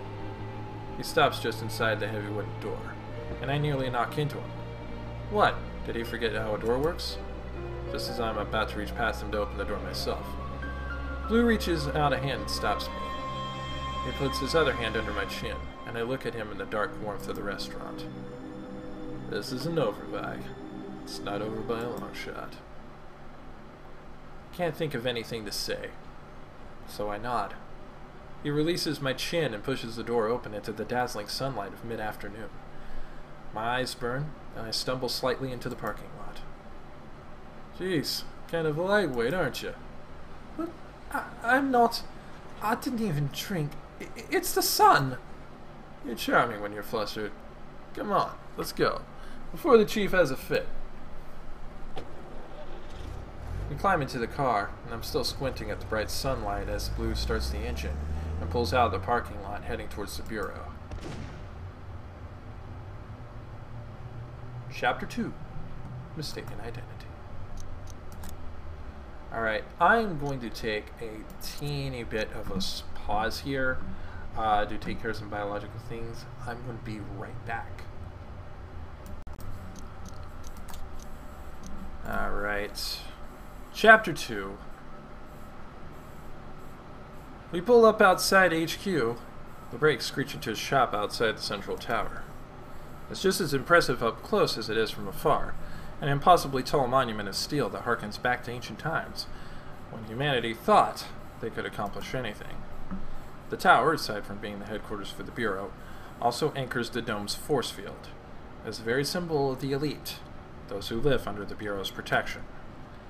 Though now, the rust on the outside is showing through after centuries of abuse. Less a soaring tower and more a massive monument marking a grave. That of planet Earth. The massive metal gates creak open, and the car edges inside, coming to a stop in the parking lot for authorized employees. The area outside the tower is heavily fortified, and constantly under watch.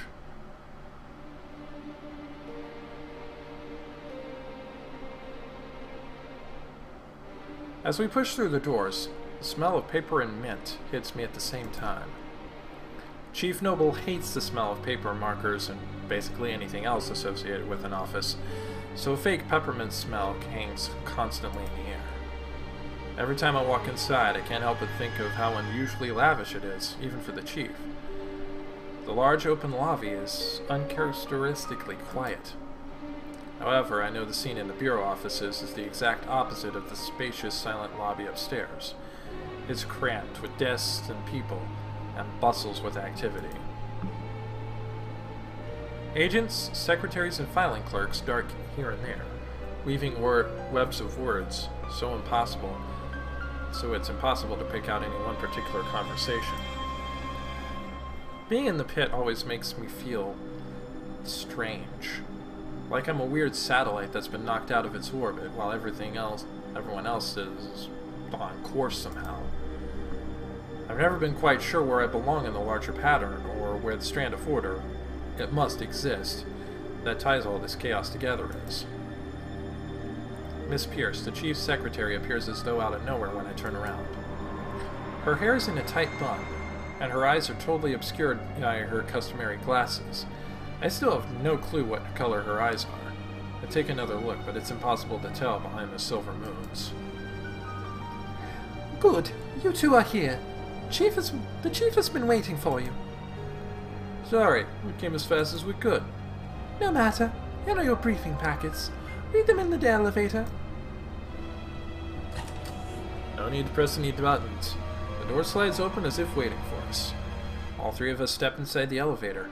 and the doors slide shut with a click. Miss Pierce stands stoically with her hands clasped in front of her as the elevator shoots up a countless number of floors into the sky above the city. I barely glanced at mine. Urgent, Zarla, suspected rebel attack, when, with an anticlimactic ding, the door opens. We walk down a short hallway, turn left, then right, then step through a door into a lushly carpeted room.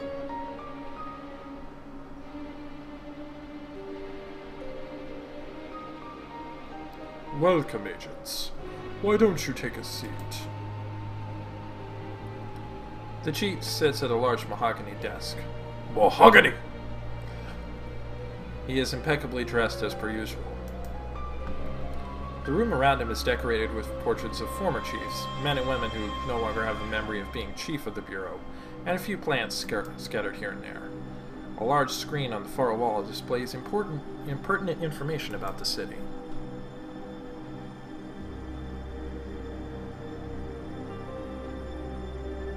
Blue and I sit in chairs opposite his desk. I fold my hands in my lap and look at him steadily. We're on high alert, agents. I found my opportunity to quash the New Moon resistance once and for all. Have you read your briefings? Even if you have, I'll summarize the situation. We have received intelligence that the rebels are planning an attack on the dome. Clearly, if such an attack were to be successfully carried out, it would be devastating to the city. However, this also means they have a great deal to lose if their plan fails. Despite the fact that it's most likely just one resistance cell, stopping them will throw the others into temporary disarray. If we combine this with a decisive strike by the enforcers, we could completely wipe out the command structure and remaining forces.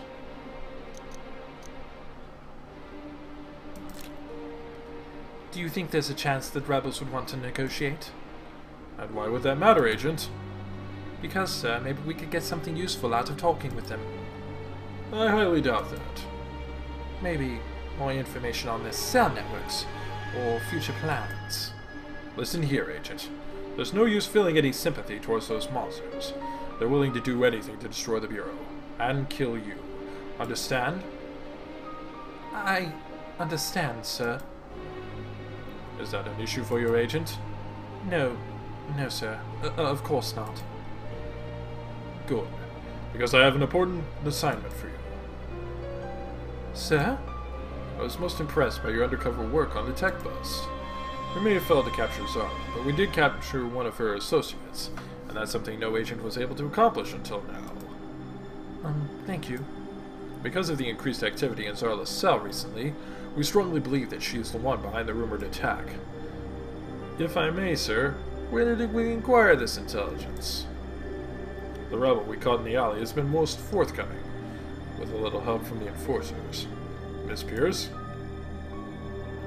I forgot Miss Pierce was even in the room, but she is suddenly at the chief's side with a folder held in her petite hands.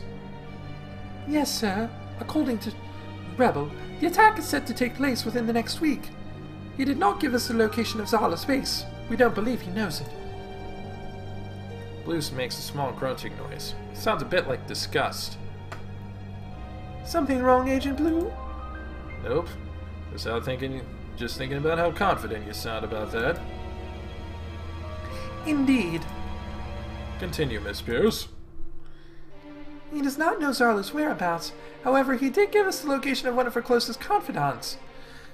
Through him, we can reach Zarla. We just need an in. And that's where you come in, Agent Violet. Me, sir? Yes. As I said, I was most impressed by your work. Your skills as an expert make you a tremendous asset. But why not Blue? I'm sure someone with more experience would be more suited to the job. Perhaps. But I'm interested to see the full extent of your abilities. That, and he isn't exactly cut out for this sort of work. Blue is insulted. I can feel it. But we both know it's rather true. He's more of a man of action than someone who would be willing to sit around and wait. Don't get me wrong, Agent Blue. You're one of our best clairvoyants. But we need someone with more finesse. Understood, sir. Blue and I exchange the briefest of looks, while the chief looks expectantly at Miss Pierce. Violet, you're going to be sent in to make contact with this member of Zala's cell. We want you to go in under the cover that you're looking to be recruited. You will inhibit your powers until you get in close. Once you have access to Zala, you'll be able to find out exactly what her weaknesses are. I see two potential problems. Yes? First, you want me to infiltrate and gain access to its cell in less than a week. How am I going to garner that much trust that quickly? You don't need to actually be a part of the attack plan. You need to simply get in close enough to find out how to stop it, and in an optimum scenario, take out Zala. You want me to kill Zala? Yes, if at all possible. What have we been talking about all this time, Agent? Zala's cell may be small, but she is one of the Resistance's leading figures. Without her, they would suffer a serious blow to their morale. It's simple logic. Okay. And? Huh? You said there were two issues. What is the second? Right. The second one is that Zala knows who I am. She got a real good look at me when she was holding a knife to my throat. She would recognize me immediately. That won't be a problem. It won't? Pierce is also the head of the Bureau's Science Division. I'm sure she can remedy that issue for you. Something tells me I'm not going to like this. Agent Blue, you are to be on standby in case Agent Violet needs assistance. If her cover is compromised, you are to protect her as best you can, but do not take substantial risks to your own life. We'd like to limit casualties. Yes, sir. I will readily step in if things go bad. However, I will not hesitate to put my own life in jeopardy should the situation call for it. Very well. You've always been rather stubborn when it comes to your partners, Agent Blue. I feel it's part of my job, sir. Indeed. Well, agents, you should get a move on. You are dismissed. You start your undercover work tomorrow, Violet. Understood. Miss Pierce and the Chief watched Blue and I walk out of the room, standing shoulder to shoulder behind the Chief's desk. As we make our way back through the halls, a mild feeling of trepidation lingers in my mind. How good is this disguise going to be? What are the chances that I'm going to make it out of Zarla's cell, or even into her cell, alive? As I walk towards the elevators, I realize that Pierce is following me. She gently grasps my arm, pulling me away from Blue. I'm afraid that you'll need to go back alone. I need to take her for a moment. Blue doesn't miss a beat, waving me off with his back turned as he steps on the elevator. I feel a bit of chill being alone with Pierce, but I can't quite place the feeling. I'll have to measure you up for your disguise. I hope you haven't been neglecting your health. Of course not. I feel quite well, thank you. That's good. Come on. The lift is here. We step onto the other lift together and the doors close, the cab plummeting downwards. It feels like it goes on forever, even longer than our trip upstairs. We must be in the bowels of the tower by now. As the door hisses open, I smell the dank scent of ancient mildew, as if I was entering a crypt. The dim hallway before us is starkly carved out in concrete, stainless steel doors dotting it in orderly intervals. The only sound is a dull drone, which pulsates almost like a heartbeat. Pierce goes ahead, leading me further down the hall, as the sound of her heels echo off the walls. As I follow her, I try to puzzle out what feels uncanny. Suddenly, I come to an unusual realization. It's not a strange feeling, but rather the lack of any feeling. Usually I can sense the waves coming from another's mind. The average person doesn't bother to control their thoughts, that is, if they even have the ability. But Pierce, it's almost like the difference between a tip jar and a bank vault. I can feel her brain working, but try as I might, I can't get a beat on her emotions. Whenever I try, it's like I run into a mental wall. Is she like this all the time, or is it because I'm here? What's the matter? You're acting as though you've never seen this place. Her sudden utterance startles me, but I maintain my composure. Should I have? That's an unusual degree of memory loss to forget that the ritual takes place here, wouldn't you say? It happens here? I rack my brain, but I can't ever recall being in the basement of the Bureau. Blue was right. My memory loss really was severe. Oops. Accidentally hit right-click. It's strange. I don't seem to remember seeing you undergo one either. But that's impossible.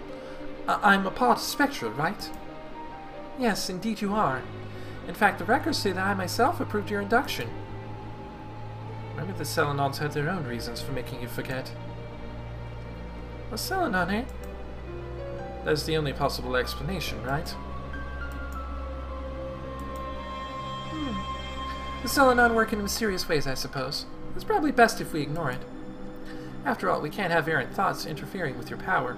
It makes the mind vulnerable to attack. You seem to know quite a bit about psychics.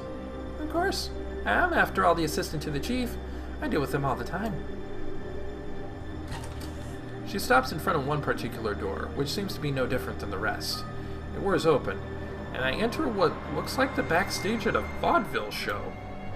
Racks of surprisingly snazzy outfits line the sides of the room, and a large lit mirror hangs on the back wall, above jars of makeup. Is this really where you work? I was expecting something more boring. Oh, is that how you think of me? No, of course not. I meant more businesslike. Actually, Agent Yellow did the decorating. I had nothing to do with it. Whoever it was seems to like theater.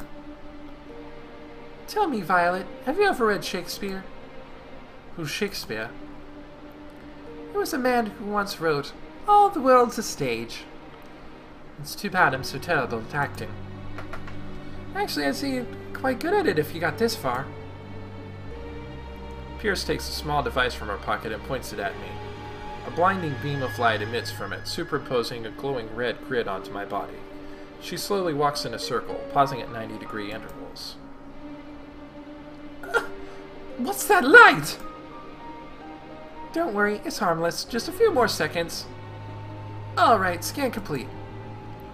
Could you stop shining it in my eyes? Sorry, must have slipped. Pierce puts away her scanner. Now that I have your measurements, how would you like your new self to look? New self? Well, I didn't exactly give it much thought. Just make me look modest and unassuming, alright? I don't want to attract any unnecessary attention. Just as I thought. One moment. She does an about face and is about to march out the door when I stop her. Excuse me, but what am I supposed to do now?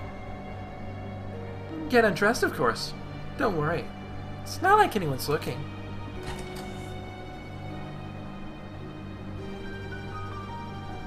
Though her statement doesn't exactly reassure me, I suppose I have no other choice. Unbuttoning my blouse, I remove it and place it on the table nearby, followed by my shoes and my dress until I am clad only in my bare essentials. Running my hands along my skin, it feels almost foreign. I think back to the conversation with Blue about my past. I feel like the Selenon know more about me than I do. Still, I have no regrets. I must have had a reason for what I did. A very good reason. And the one person I cannot afford to doubt is myself. The Selenon know about my past, but I had to make the decision to become an agent. It's not like it's something you're just forced to do. People become agents of their own free will, right? It applies for everyone else, so why shouldn't it apply to me? There isn't anything different about me. I'm Violet. Sooner than I expected, Pierce returns holding a metal suitcase. I almost don't hear her arrive, so I jump when I hear her footsteps behind me. I found some splendid clothes for you from the wardrobe. Here, why don't you put them on? I excitedly pull out the full set of clothes from inside the case. A blouse, a brown fur-lined jacket, followed by a pair of tight-fitting black jeans and some loafers. I slide the jeans on first, then my blouse, then finally the jacket and shoes. Taking a look at myself in the mirror, I smile at how snazzy it looks. Then something makes me do a double take. Is it just me, or is the chest area larger than normal? There's a good, likelihood you will be dealing with people of the opposite sex. Call it a strategic calculation. What? I thought I was adequate at best, at least. Don't worry, it's nothing to be ashamed of. Putting this issue aside for a moment, I'm still wondering how Zala isn't going to recognize me. Yes, well, that's the next step of the process. Your appearance has to undergo a few modifications. Please don't tell me this is going to lead to surgery. Oh dear, of course not. We only do that to people in the witness protection program. Then what? Makeup? No, it can wear off in the middle of an infiltration. Holograms? That would work at long range, but not close up. Alright, you've got me. I'm stumped. Don't worry, it'll all become clear once I press this button. What button? Ah! Why is everything dark? I can't see! Pierce, what's going on? Why is there a robot arm touching me? There's something on my head! Pierce? Pierce! Now, if you'll excuse me, I have a meeting scheduled. If you want to figure out the rest, I've left a manual there for you. Wait, don't you dare! Pierce! Oh, damn it!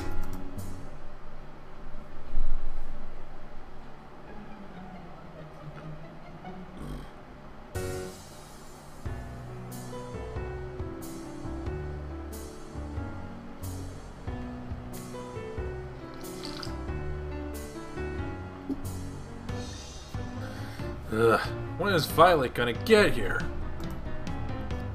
Hey there, handsome. Did your lady friend... Hey there, handsome. Did your lady friend leave you in the lurch? As a matter of fact, she did. Wow, you sure are looking stunning this evening.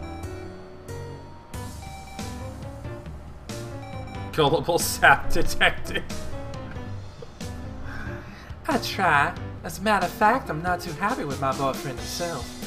He's blue all the time. Probably because he mixes with the wrong kind of people. That doesn't sound good. How about you forget about that deadbeat and give me your number instead? We could have dinner sometime. Sometime? That sounds boring. Why don't we cut to the chase? What do you... Oh, I didn't know my looks were this magnetic. Well, at least I would, but agents aren't my style. It's the blue hair, isn't it? Don't worry, I can change it for you, baby. Not exactly. I'm just not in the Selenon of us. I was psychic because it's my job. Make it sound like I hug and kiss him or something. How do I know you don't? Trust me, if you'd ever see one, you'd know they're not exactly the huggable type. So tell me, what do you think about Violet? Is she someone you'd want to kiss? I won't lie. She's as cold as outer space. But if I had to bet, I'd say she has a serious dark side. What? How did you know you have a partner? Don't tell me you're a rebel assassin. You have quite the active imagination, but don't worry, darling. You've probably seen me before. There's a loud click as my face detaches to Blue's horror. The expression goes blank as I pull it off, pulling my violet eyes into view. What? How? Calm down. It's only a mask. See? Of course. I knew. I was just playing along. He wipes his brow, chuckling nervously to himself. I'll bet you were. Don't blame me. The Bureau shares its technology on a need-to-know basis. But forget about that. You went after her like a dog chasing after a piece of meat. Now I'm a little self-conscious. I was just planning to squeeze some information out of her. You were planning to squeeze something, that's for sure. He You definitely squeezed something, alright. You know, Vi, you're not exactly the type to attract attention. I'm surprised you didn't go with something more modest. I didn't. That Pierce left me in the lurch. I can't see what's so wrong about it. Of course it's wrong. I'm supposed to be an undercover agent, not a Lucy. What a shame. You know what? Forget it. I'm gonna put this back on before anyone notices. I snap the mask back on and it tightens itself to hug my face until it almost feels like a second skin. Through some miracle, I can even feel a touch through it. Putting blind faith in a machine isn't something I enjoy, but in this case it seems to be necessary. As I talk, my voice changes to a mellifluous, husky tone that is far from my usual clipped manner of speech, which I am going to eschew for a Southern Belle accent because that's all I can do. Wait, what should I call you? Rhonda. Call me Rhonda. Rhonda Fox. In all seriousness, Rhonda, I'm not wild about the thought of you going deep undercover like this. Thank you for your concern, darling, but I think I can handle myself. You're welcome for the concern. And yes, I know you can handle yourself, but I still worry. Why is that? I'm genuinely curious about the answer. Blue seems to be trying to tell me something, but with this mask blocking my powers, I'm having a hard time figuring out what it is. Well, because Blue seems flustered. His face turns slightly red and shifts uncomfortably. I'm sorry, I didn't mean to make you uncomfortable. I just don't understand what you're trying to tell me. No, it's okay. It didn't make me uncomfortable. He sighs heavily before turning to face me again. I'm just trying to figure out a way to say this to you without freaking you out. Oh, well, okay. What if I promise not to freak out? Alright. Okay, deal. I worry about you because I care about you, Violet. Oh. Yeah. Sorry. I feel embarrassed. I wish I could sense what Blue was thinking, but I can't thanks to this psionic inhibitor Pierce gave me. She told me not to switch it off unless absolutely necessary or I could blow my cover. This is getting to be more than I bargained for. Don't apologize. I'm used to your stubbornness. In fact, that's one of the things I like about you. Blue laughs again. I really wish I knew what he was feeling. This not being able to use my powers thing, it's terrible. It makes me feel like I'm a prisoner in my own mind.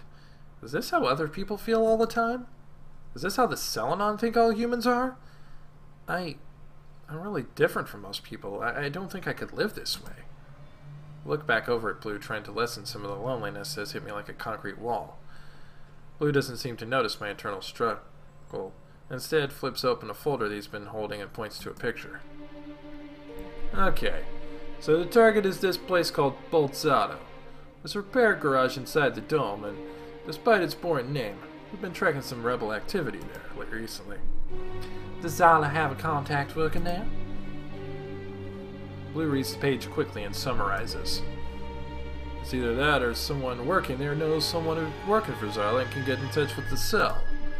It looks like we're fairly sure that one of her people actually works there, though we've been unable to get a positive ID on whom. There are a couple of things you might need. Information on Zarla's cell and some of the strange goings-on of the past few weeks. Blue hands me a folder with several sheets of information on it. Thanks, Blue. Okay, so the game plan is for me to pretend that I'm interested in joining the rebels. I'll pretend I find and approach the contact of Bolt's audio and try to get in that way. From there, I'll try to gather as much information about Zala's plans as I can. Right. And I'm going to be your backup. Like the chief said, I'm not quite stealthy enough to go for the undercover work, but I know how to handle my gun. I'll be nearby just in case you get into any scrapes. I look at Blue and he smiles at me. I feel a flutter in my stomach for no apparent reason. Ready? Yep, let's do this. We head for the car.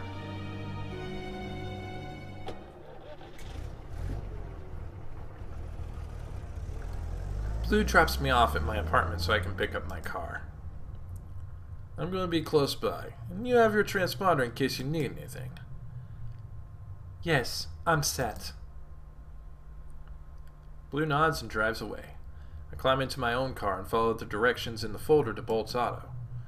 I pull up to the shop and park my car in a small parking lot in front of the two open garage stalls. A poorly maintained neon sign buzzes overhead, spelling out the name in script, at least when it can find the time to work. Bolt's Auto. I enter the small repair shop through the office door. No one is at the counter, so I walk in through the garage. The place is littered with spare parts and tool carts. 2 cars are up on the lifts, while a third sits on the garage floor. Music comes from a small radio sitting on a metal cart in the middle of the shop.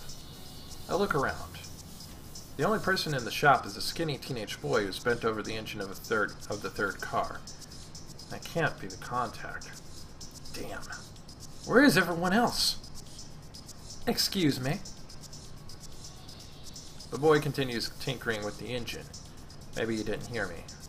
His shoulders are moving to the beat of the music. I walk closer and raise my voice. Excuse me? He holds up a finger in my direction, telling me to wait. I'm taken aback. Who does this kid think he is? My car broke down. Is the manager here? The kid keeps looking at the car. He's out. What?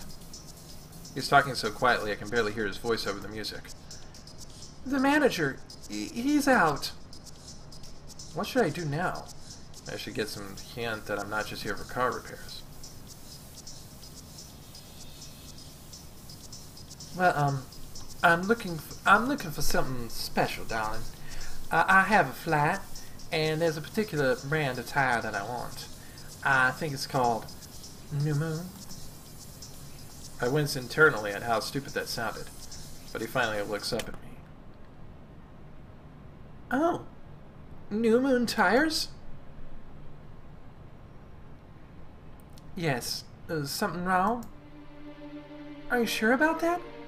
I've heard the brand doesn't exactly have a good reputation. My eyes widen with surprise. Guess this kid is more than he looks on the outside. In fact, he may even be the contact that we're looking for. Oh, I'm sure. In fact, I was hoping you might be able to teach me a thing or two about changing them myself. Being a mechanic isn't something you should take lightly. You have to be prepared to sacrifice. If I wasn't prepared, I wouldn't have come here now, would I? You sound confident enough. That's because I've got skills you can use. Why should I trust you? You don't have to. Then again, you don't have to know anything about those tech deposits in the Badlands either. And you're just gonna give me that information? If you give me what I'm looking for, some little bit of work. Fair enough. I think I can help you with that. Samo tool. The boy holds his hand out for me to shake it, and I take it, giving him my cover name. Rhonda Fox. So what's your story? Why do you want to become a mechanic? Well, until recently, I was part of a scouting team looking outside the city. Unfortunately, our APC was put out of commission. You know how rare those things are outside the Bureau. There's no way we could have gotten another one. Not without some serious dough. That's a shame. Now I'm searching for some more action. I've heard you mechanics do some scouting yourselves. That's certainly something that could be true. This kid he's slippery. So you can't be a mechanic unless you fix something first, right? Not if you're going to be working in my garage. Okay, what do I need to do then? Just a small task. I think I can handle that. You haven't heard what it is yet. I'm starting to get annoyed with this kid. Well then, why don't you tell me? Here's what you have to do. There's an old transmitter just inside the dome that was shut down recently. We're not sure why, but we want to find out. Your job is to figure out what happened. A transmitter? A transmitter? I thought those were all destroyed centuries ago. We have our ways. Any objections? It sounds doable. Good. Sam leaves momentarily, then comes back with a few pieces of equipment and hands them to me. Here's the location and everything you'll need to complete your task. First thing he hands me is obvious. A stock standard camera with self-developing film. Next, though, are two pieces of inscrutable equipment. I can't quite tell what either of them are. What's this? Just think of them as your tools. Can't fix something without tools. Take a closer look at one, a tiny object that can only be described as the size and shape of a bud. I realized that it must be a different version of the Bureau transponder, with the minuscule clip next to it being the microphone. I put it in my ear hesitantly. Sam watches me without saying a word. I take that to mean I got it right. Don't lose that. It's worth quite a bit. I look down at the mic, which looks to be both illegal and very old. These rebels are well equipped. I wonder if we've managed to stop even half of the tech shipments that they try to get into the city. Get it done soon. I'll go right now. Contact me when you make it to the transmitter. Sam turns around and begins working on the car again. I leave the garage. I can't help feeling like he wasn't being completely upfront with me about the transmitter I'm being sent to investigate. Still, I suppose that isn't surprising. I just wish I knew for sure. This inhibitor isn't making it easy.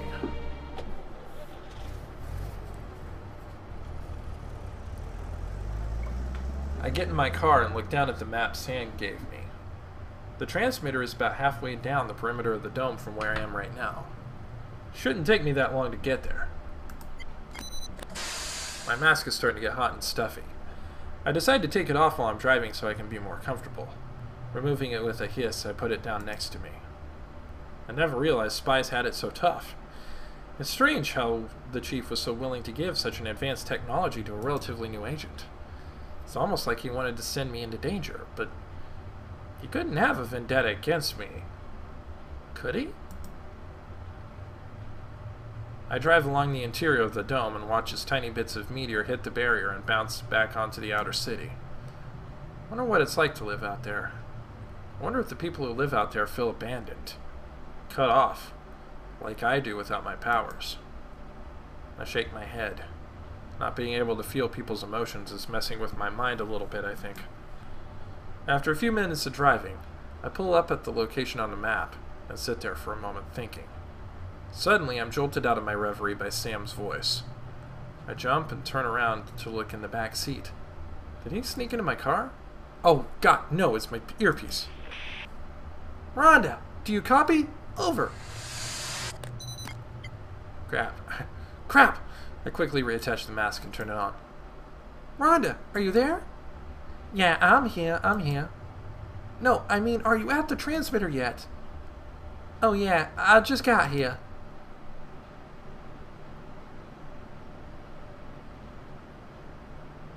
I get out of the car and look around. There's a giant tree in the middle, but the place is less of a park and more of a parking lot. What am I looking for? I approach one of the lampposts surrounding the premises, which looks as though it's been badly damaged by something. Those aren't lampposts. Are these the transmitters? One of them is. They used to be part of the city's defense system. Defense system? Why haven't I heard of that before? Guess you're just not in the know. Such a fancy defense system. Why is it out here in the middle of a parking lot? You're asking a lot of questions.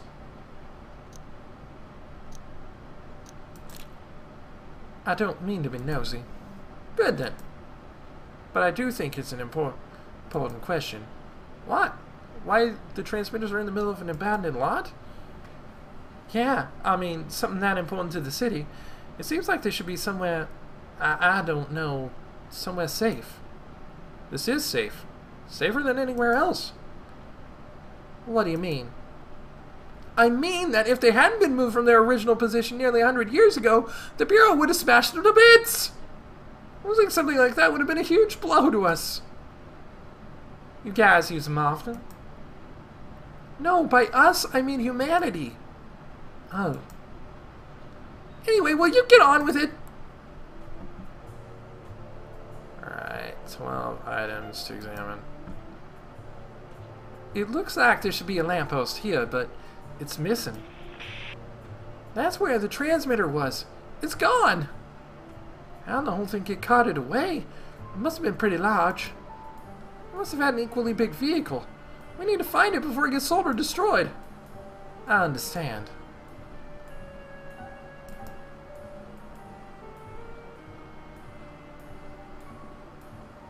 Sam, I found a key. A key to what? It looks like a car key. You think it could be related? Maybe, maybe not. I should take it just in case. Good idea. Car key, added evidence. There's a big tree in the center of the lot. Anything out of the ordinary? Not quite. That's good. Once we know who stole the beacon is eco-friendly. What is this? Spare tire? Try to move it, but it's quite difficult. Slams back down to the ground with a dull thump. Sounds heavy. Like a truck tire, maybe. Does it have any markings on it? Yes, there are initials on it. What do they say? J. Does that mean anything to you? It sounds familiar. Let me see. It says here that there's business in the dome registered as JJ's Recycling Company. The information on them is vague at best. Wait, how'd you find that out so quickly? That, I can't tell you. Just trust me on this one, okay? In any case, this sounds awfully suspicious. They could very well have the equipment to take the transmitter. That's a good guess, and a very bad thing.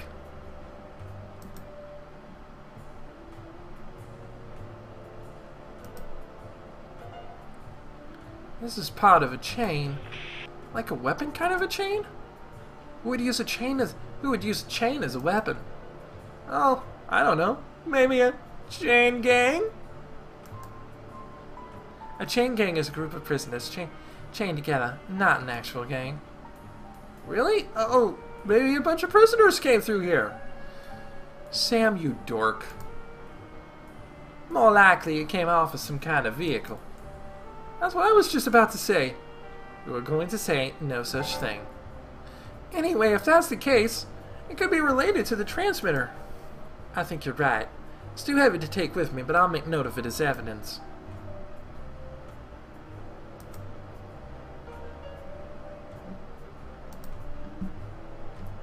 This car looks like it's been here for quite a while. Can you tell who it belongs to? Well, there is a license plate number. Otherwise, I can't get inside. It's locked. Tell me the number and I'll run a trace. V15-4752. Well, whoever this guy is, it doesn't look like they'd ever steal something. Their criminal record's clean. The fact that you can get that kind of information so fast scares me. Who cares? It's not like you're the Bureau, so you should have nothing to worry about. Yeah, you got that right. This is a receipt. For what? It looks like a grocery list?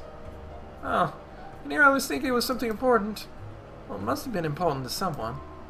If you're done philosophizing, maybe you could get back to finding the transmitter. No sense of humor. It's a stop sign. At least the sign facing the parking lot is. The other side says no trespassing. Do you think they knew about the transmitter? No, it was probably a coincidence. Only certain people know about his existence. The average bystander can't tell the difference. Well, whoever was here recently must have hit it and knocked it over. It's not dusty or dirty enough to have been on the ground that long. It would have had to have been a pretty large vehicle to hit the sign without causing significant damage to the vehicle. Maybe a truck. Sounds like a good theory. A game theory. Thanks for what? I'm sorry. These tire tracks look fairly fresh. I wonder who's been here.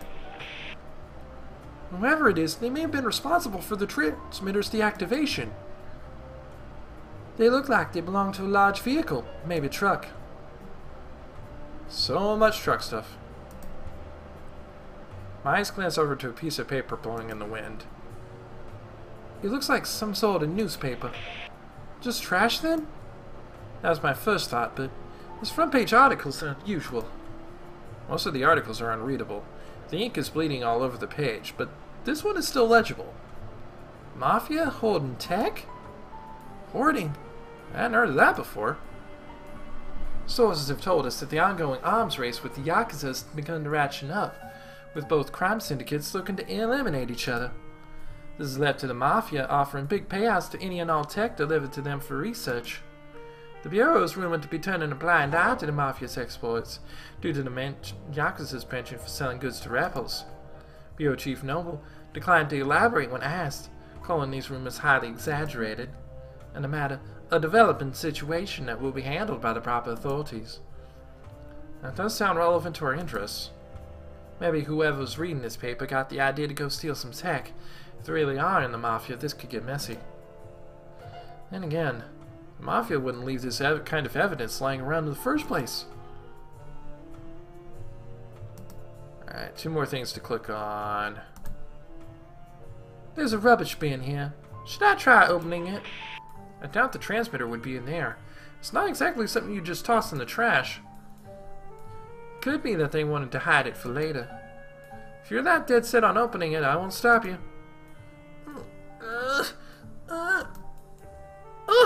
This thing smells terrible. I could even smell through my... Huh? Is something wrong? No, nothing.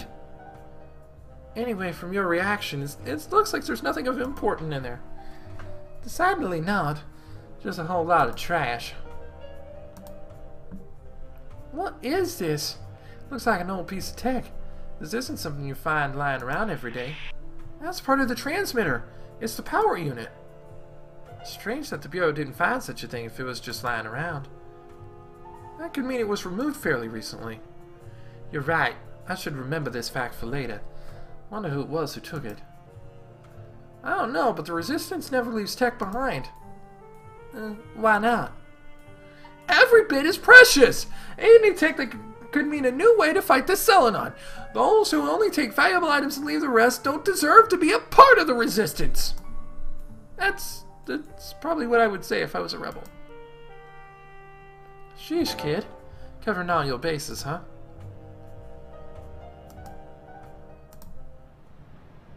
After taking a hard look around the lot and collecting all the evidence I can for investigation, I return to the site of the missing lamppost.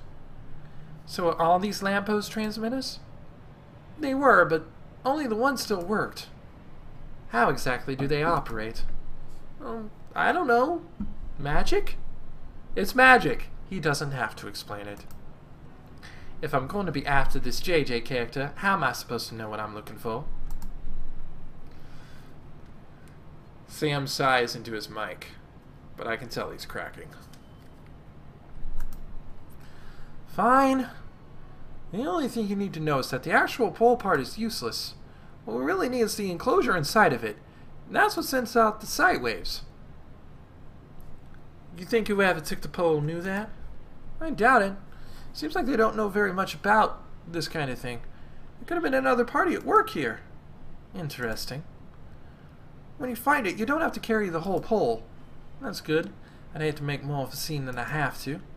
The transmitter should be wedged into the top. Thankfully, it's a modular unit, so we can get it running quickly. Sounds like a plan. Now you just have to get the transmitter back before it's gone forever. Go in, sneak past a bunch of thieves equipped with high-tech weaponry. Seems easy enough. Don't be so melodramatic. You probably thought the beacon was defunct. Besides, you're a ruin diver. You probably had your fair share of combat androids to deal with. Should be a piece of cake compared to one of them. Right. They're just a bunch of pushovers. You've seen them all, you've seen them all, right? Something gives me the feeling you haven't seen any. Can we get on with it already? Fine. Give you the address.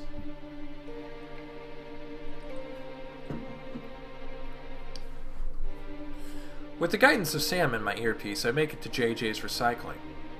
It looks like your typical nondescript warehouse that you wouldn't think twice about when driving by. Are you sure this is the right place? That's what it's registered as. I spot a small sign on the fence that bears a similar marking to the hubcap I found at the beacon site. Stepping out of the car, I walk over to the gate, but it's padlocked shut. Doesn't look like he's in the mood for visitors. I pull at the padlock to make sure it's locked, but it doesn't budge an inch. Guess you're gonna have to find a way in yourself. Thanks for the tip, hotshot. I look around for something to help me get inside. The fence isn't too tall, but it's topped with barbed wire, so I'll have to find something to get myself up and over it. There's a small wooden crate sitting along the side of a large warehouse next door. I go over, grab the crate, and place it next to the fence. I step onto the crate, and it breaks. I go tumbling to the ground and hit my knee hard on the concrete. Ah, son of a... What was that? What was that? Nothing major. Just a crate breaking. And why was that? I was trying to use it as a stepping stool to get over the fence. You're a ruin diver and that's the best you can think of? Do you have a better plan? Maybe you could do some parkour and get it in that way. Sure, if your senses can beam it into my brain. Sorry, but that's a little outside my capabilities. That's so. I get up and look around again. Standing a few feet away is a metal trash can. I walk over it and test the top by putting part of my weight on it. It seems sturdy enough. I take off my vest and wrap it around my forearm so I have something to cover the barbed wire. I drag the trash can over the fence and climb onto it. Reaching up, I drape my vest over the barbed wire, using it to pull myself over the fence. Using it to pull myself over the fence is what it should say. Hopefully, Miss Pierce won't want it back later. I'm in. Good. Now go find JJ. I heard you the first time around, you know. I walk around towards the warehouse in the middle of the recycling yard. Scraps of wood and metal litter the ground, while random pieces of furniture, metal piping, and rubber pieces and appliances are stacked and piled high in high stacks around me. Ah!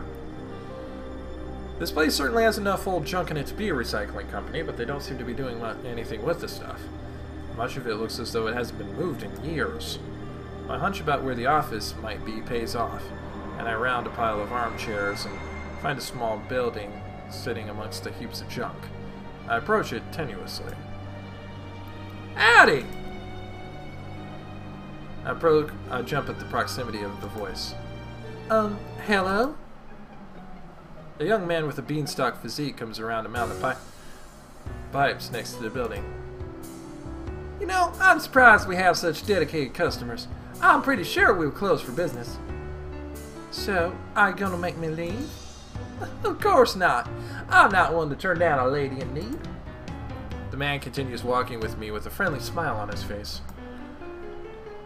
I'm looking for JJ. That's me, in the flesh. Owner of this here fine recycling facility. Is that so? Yes, indeed. The previous owner went bankrupt a while back, but I was able to rescue the business thanks to my generous monetary assets. Something about this guy makes me think he's not telling me the truth. It'd be a whole lot easier if I could just flash my badge and use my powers to get past all this crap.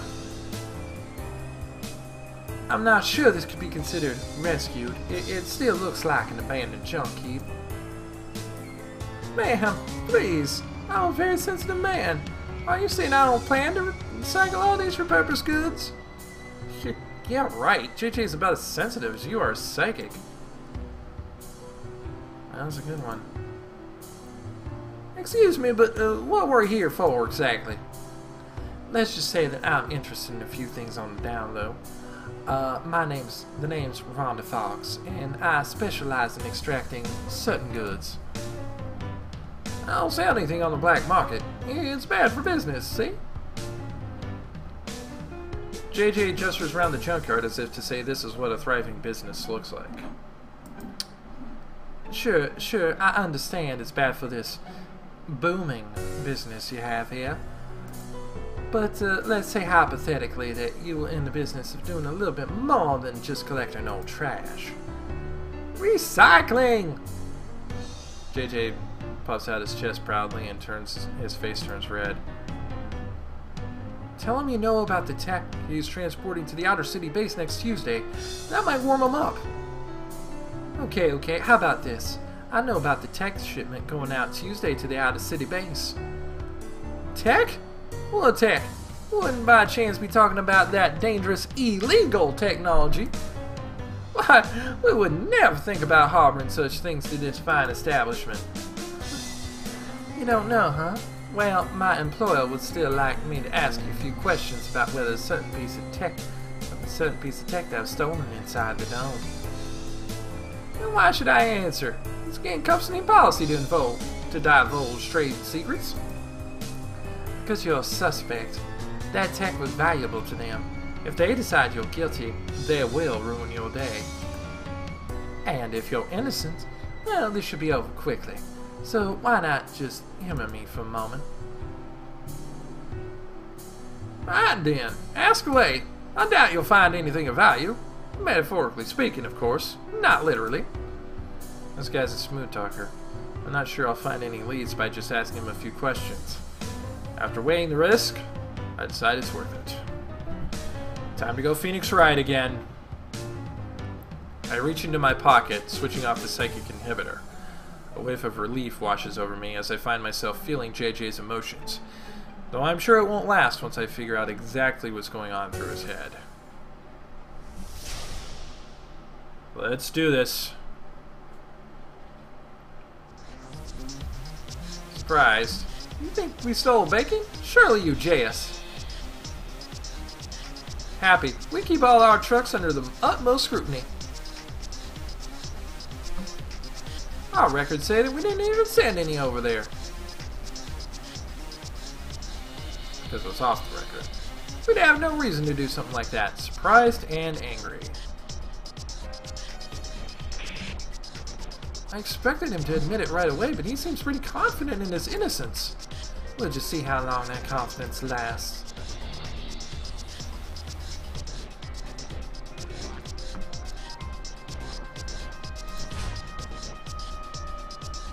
That wasn't in jest, and don't call me Shirley. Accusing little old me? What did I ever do to deserve this? You did something suspicious for one. I'm pretty sure it's the enforcer's job to track down suspicious activity. You wouldn't happen to be one by any chance. No, I'm just a concerned individual.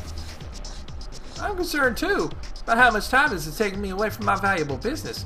Now, if you could please get on with it to prove so I can prove my innocence.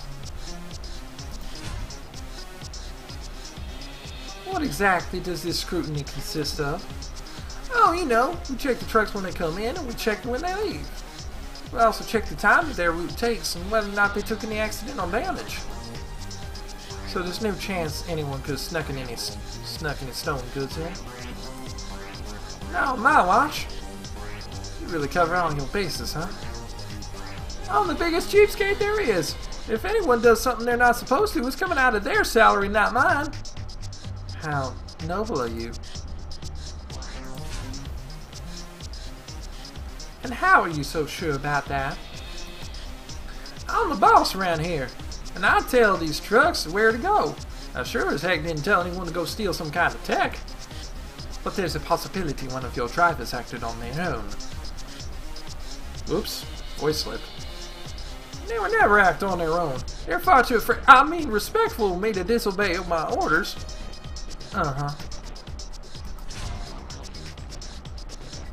I don't know. You look like someone who could benefit quite a bit from selling some tech. That's totally illegal. JJ's Recycling doesn't stoop to such levels. And besides, we make plenty of money from our main business. Your main business of letting things rot in the heat? It's called recycling! I can assure you that all of our practices are completely legitimate. That's what they all say. All of who? Have you done this before? Oh, no, that was just a figure of speech. Something seems fishy about this, but I can't remember exactly what. Maybe you should research the stuff you found at the scene. Could refresh your memory.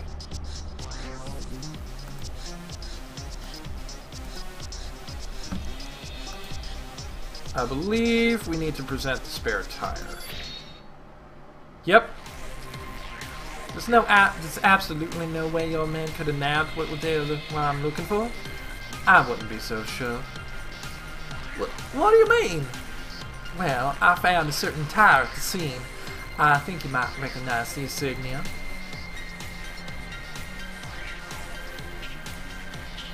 Yeah, that's one of our hubcaps. Whoever your driver was, he wasn't very careful, either in controlling the truck or hiding the evidence. So what? Our spare tire was there, but it doesn't prove we were at the scene. Then how exactly would you explain it being where the beacon was? Maybe I should tell you exactly how it really went down. New line of questions. So, scared and surprised? Scared and surprised. Probably just rolled off while the truck was passing by. Hit a pothole. Scared, surprised, and angry. Select layoff with the false accusations. Sad. What in the world? All I'm sensing is a single emotion. And it feels perverted. Do you think he has some kind of psychic power? Unlikely. It's just not always easy to see past someone's current feelings. Mental noise. That's what the things that I was clicking on to remove out of the way.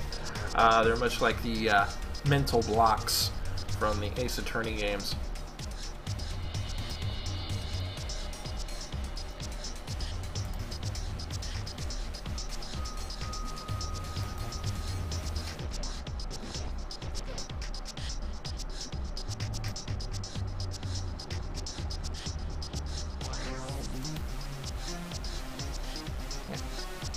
I don't think you can weasel your way out of this one.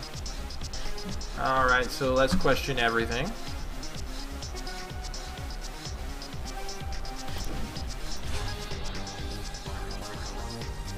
I think this proves a lot, actually. Like the fact that your truck was in the area. My trucks are in the area all the time. You know how much trash people throw out in the dome? A ton. And the wheel just happened to pop off at the right time to land in such a small space. Space? I don't even know what space. I don't even know what you're talking about. I suppose I might as well continue.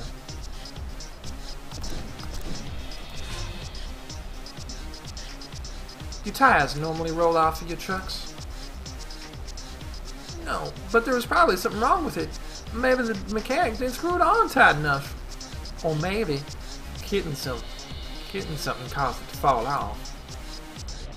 Hitting something? Bears the thought, only the Selenon would engage such wanton property damage. Stop sign number 2.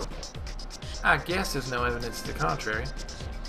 See, there's no way you can prove something like that.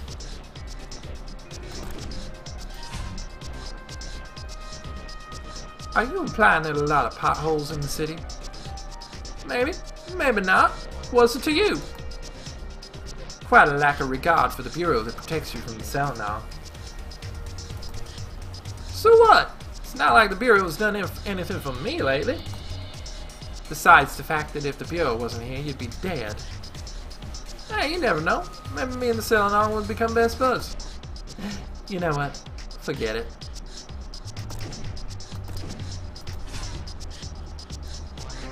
Are you calling me a liar? All I'm saying is that you're barking up the wrong tree. I'm not a fool. All the evidence leads back to you. You got the wrong guy. Just look at me. I mean, does this such a stunningly handsome man look like a thief to you? Yes. Something feels wrong about all this. You mean besides that guy's pervy emotions?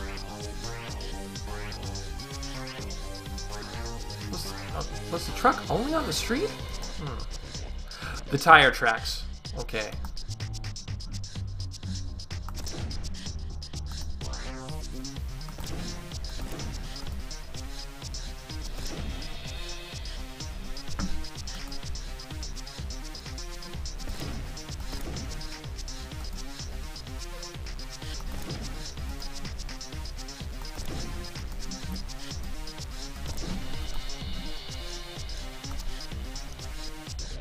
That was not it.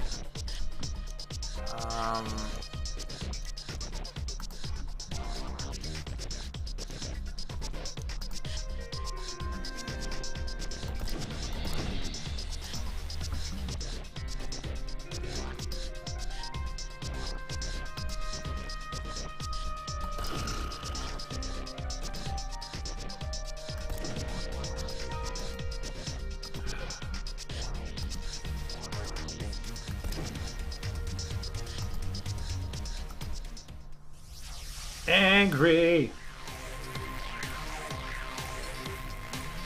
You seemed pretty calm when you said that last statement. Well, of course I'm calm. We have plenty of spare tires. An accident like that is nothing to worry about.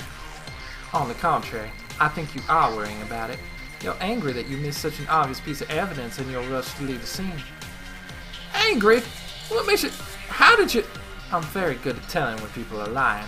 If you want me to take you seriously, maybe you should amend that. Fine, because there's no way I could have been at the scene. Sometimes witnesses may modify their account. It's up to you what to do with this new information, but don't expect the same trick to work twice.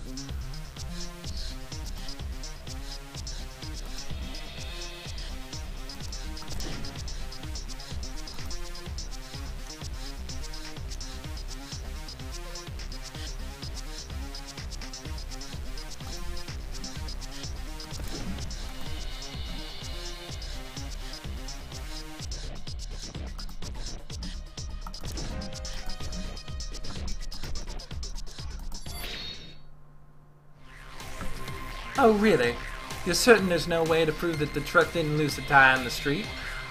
I just guessed on that. I did not remember the actual answer to that. It's been a year. Of course not. I bet my reputation on it. Then you must have not have been very reputable to begin with, because that bet holds no weight. Eh? I found this key at the scene. If it doesn't fit into your truck, then there's no further proof that it was here. So I'll have to admit that I was wrong. But if it does start the ignition, then that means the truck was absolutely and positively in the parking lot. So what do you say? Want me to give it a shot? If you're not guilty, you should have nothing to hide. No, wait, I admit it, I parked the truck in that parking lot. So easily? What were you planning now? I'm not planning anything. I just want to clear my name is all. Well, telling such blatant lies isn't a good way to start. Just because the truck was there doesn't mean I touched any tech. I can't wait to see your explanation for parking such a large truck in the middle of nowhere. Let me guess, you took a cigarette break?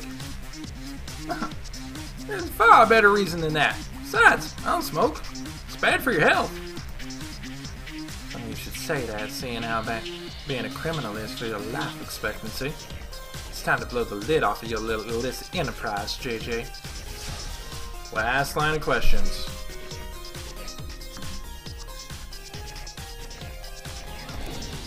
Surprised and angry, I had a flat tire and stopped to change it.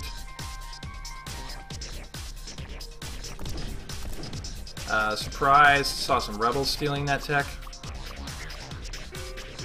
I wouldn't believe it. Scared and surprised. And scared.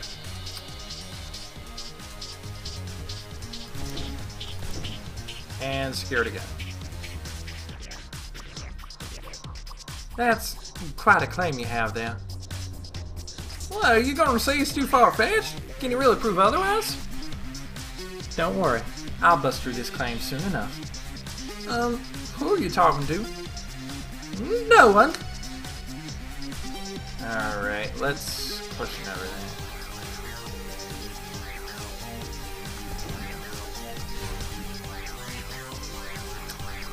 What gave you the flat tire? How should I know? Why do you care? Because you never mentioned getting a flat earlier. It just never crossed my mind, okay? That, combined with your claim that you didn't park there, it's starting to seem pretty fishy. Now, I got all the facts straightened out, trust me.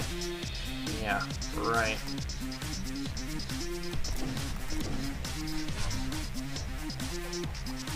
You saw members of the New Moon Resistance? Yeah? And what of it? How exactly did they look? Wearing combat boots, fatigues, that kind of stuff? I don't really have time to look at the details. Of course you didn't. And they just went straight for the tech? Yeah, they started ripping open that lamppost and pulling out some kind of thing. Those group probably wouldn't do something like that, but there's always a possibility there was another cell. Resistance doesn't always see eye to eye. They could have wanted to snag the tech for themselves, like Sandman hijacked the missile silos.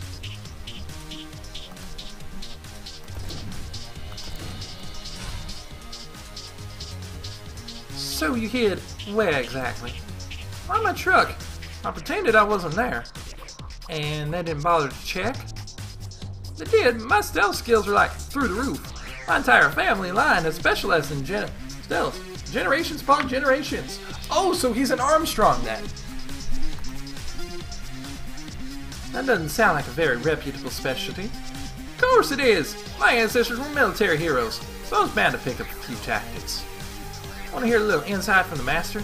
Did you know cardboard boxes make the perfect hiding spots? Okay, no. He's not an Armstrong. He's a member of the Snake Clan, is what he is. Are you 6 years old? Oh, and make sure to secure all your loose Metal Gear. You have to be silent, but dead. I see what you did there. I see what you did there. Any more tips from him, my brain's gonna turn from solid to liquid. Really? Really?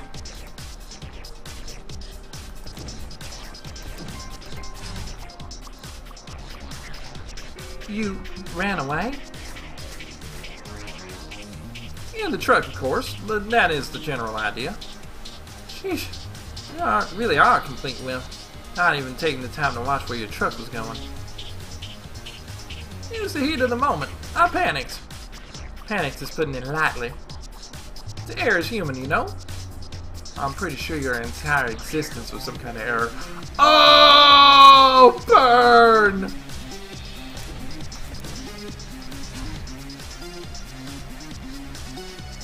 So you didn't tell me so I wouldn't suspect you? Well, that backfired, didn't it?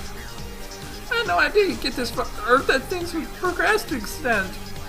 Well, they have, and I really, really hope that y'all are telling the truth. I'm a fine, upstanding citizen. There's no need to subject me to such things. I'll be the judge of that. I'm getting eager just hearing it. I can imagine how you feel. It's important to stay calm in situations like this. More importantly, I have to think.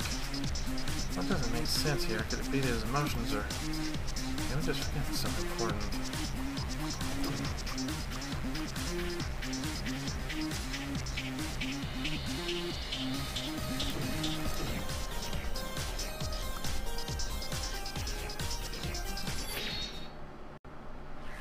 Ooh, I aced it! Yes!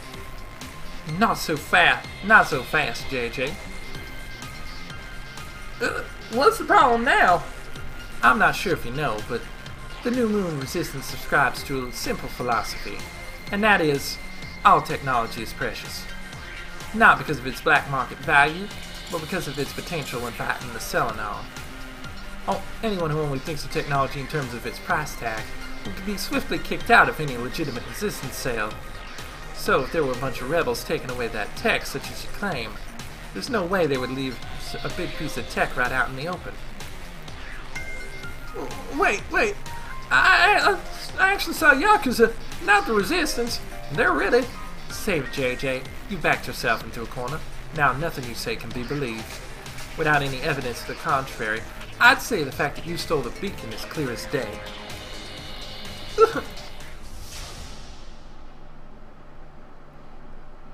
The first time I had trouble with this one and aced the other one. Strangely, this one I'd got the other way around. Now tell me where it is and no one has to get hurt. Admit it. You were the one who took the beacon. So who are you really? JJ reaches into his pocket and pulls out some kind of unusual object. He switches it on and electricity crackles from it in a very sinister way. Okay, chest and butt pose. Are you from the Yakuza? The Mafia? Or rival self looking to take me down? Wait just a minute, I'm not... You're one of Zala's lackeys, aren't you?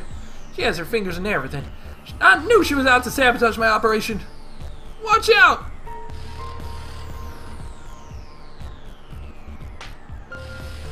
Tries to hit me with the device, but I quickly block him. With his other free arm, he slaps me in the face before I have a chance to defend myself. Luckily, the mask I'm wearing dulls the force of the hit, and I recover quickly. My vision flickers for a few seconds before going back on. I hope it didn't take any damage. Don't think you can get away with this and get... You can do this and get away with it. Just try and stop me! He rushes at me again with a strange wand of electricity. This time I'm ready for him and I dodge to one side, grab his arm and force it out of his hand. You just don't know when to give up, do you?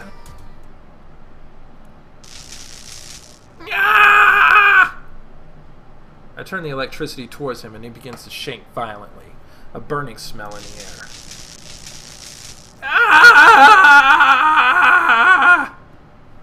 Finally, he drops to the ground, unconscious. I stand there for a few moments, still stunned by what has transpired when I hear footsteps behind me. I turn, electric wand in hand, in the direction they're coming from. Who's there? I'm momentarily shocked as Blue comes around the corner. Thinking quickly, I turn off my communication device with Sam so I don't completely blow my cover. It's me, Violet. Blue, what are you doing here? I lower the weapon, finding the switch and shutting it off. I reach up and pull off my mask as well, holding it at my side. I thought you might be able to use some backup about now, but it looks like you have things under control. He caught me off guard, but he went down pretty quick. I could use some cuffs, though. No problem. Blue comes the rest of the way into the clearing and hands me his handcuffs. Thanks, Blue. I kneel down and put the cuffs on the still unconscious JJ. Then, Blue helps me up. You look a bit stiff. Are you alright? Yeah, I'm fine. I just slammed my knee on the concrete a while ago, but otherwise I'm good. I'm glad. Me too. So, how did you find me? Your car is a tracker. Let me keep tabs on you like the chief wanted, and I saw you stop here. I've heard of JJ. He's a compulsive con man and smuggler. He's been trying to get ahead by any means necessary, so I was afraid of the worst. Well, I appreciate it. Anytime, Vi. Blue smiles warmly at me, and my stomach does a weird flip-flop. I look back down at JJ to distract myself. He whimpers quietly, so I know he's regained consciousness. Do you think he'll talk? I don't know, but we might as well give it a try before we hand him over to the enforcers. I already called it in, but we still have a few minutes before they get here. Hey, wake up. What? You're an informer for the Bureau? Yeah, I'll go along with that. What do you want from me now? You didn't get enough? Blue looks over at me and nods, indicating that I should be the one to ask the questions. No, not really. I just want to know what you have to do with all of this. I have a feeling you're involved in more than just the black market. I don't know what to tell you. Let's start here. Were you involved in any of the burglaries that have been taking place recently in the inner city? You seem to have a Sticky finger problem. I might know something about that, if you do a little something for me, that is. You're dealing with a bureau agent here. Do you really want to test your luck? Yeah, you're right. Who knows what those freaky psychics might do? So, yeah, I might know something about the robberies that have been going down. I heard some whispers on the wind. Yeah. Well, I'm glad you heard whispers on the wind, but after this, I think you really need to fade away and classify yourself as obsolete. See, that's a joke I couldn't have made last year. And? And nothing, man. That's all I got. I'm not an idiot, you know. I know you've been cutting some big deals lately. Radios, computers, machina parts, the works. Machina parts? Blue said that JJ was up and coming, but that was bigger than I was expecting. You got it all wrong. I'm just a lowly middleman. People I work for have all the control. I just do what I'm told. Oh yeah. Do they control you into murdering people too? What? The way I see it, the last burglary that took place ended in a murder. You ever heard of Al Grange? I reckon you have. I've heard of him. Is that because you killed him in his home? Maybe he walked in on you taking some stuff? Maybe you walked in on him accidentally while you were trying to find out what he had in his study. Let's say, hypothetically, that I did that job. Okay. Hypothetical me didn't see Grange. Hypothetically, he wasn't home. That's not what our lab guys said when they recreated what took place at the crime scene. So either they're lying, or you're lying, and I tend to believe them over a low-life tech dealer. Just as Blue says this, the enforcers arrive. They pull JJ to his feet and march him towards the fence. They've cut the padlock off and pulled it open. Sitting right outside the fence is an enforcer van, as well as several other vehicles. As they frog march him towards the van, he shouts back towards Blue and I. I really didn't kill him. I don't know what you're talking about. That's not my business. You're gonna regret framing me for this. JJ continues to shout, but his shouts are muffled behind the van door as it shuts behind him. Blue turns to me. What do you think? I think he definitely did it. But why? What do you think? I don't know. I'm not sure I buy it. His business is all about stealth and avoiding prisoner. Leaving a trail of bodies doesn't really fit with that. He admitted to being there, though. Hypothetically. Bless. Yes, hypothetically. But who else could have done it? Besides, no one else says this was premeditated. They probably just walked in on Grange accidentally. That would explain the mess in the study. Yeah, you're probably right. Anyway, we'll sort it out. Yeah. So what did that kid send you here for anyway? Oh, I was looking for something. For some reason I don't want to tell Blue exactly what I came here looking for. I feel like there's more to this beacon than Sam is letting on, but I don't want to get Blue's hopes up, or get him sucked into anything that doesn't end up panning out. But I don't think he has it. Shame. Well, do you want to meet me back at HQ? I have a few things to do down there, but maybe we could grab a drink and debrief or something.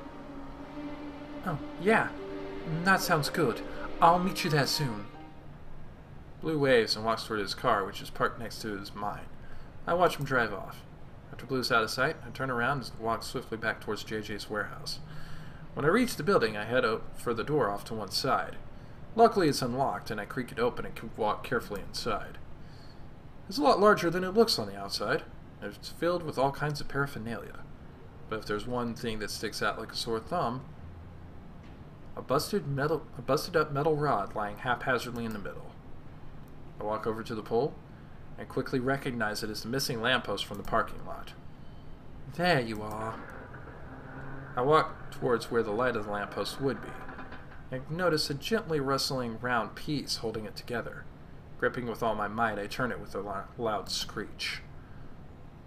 To my surprise, the whole top portion slides off, glass and all, revealing an unusual cylindrical device wedged into the pole. It's gunmetal gray, with a smooth exterior, and looks almost like a giant pill.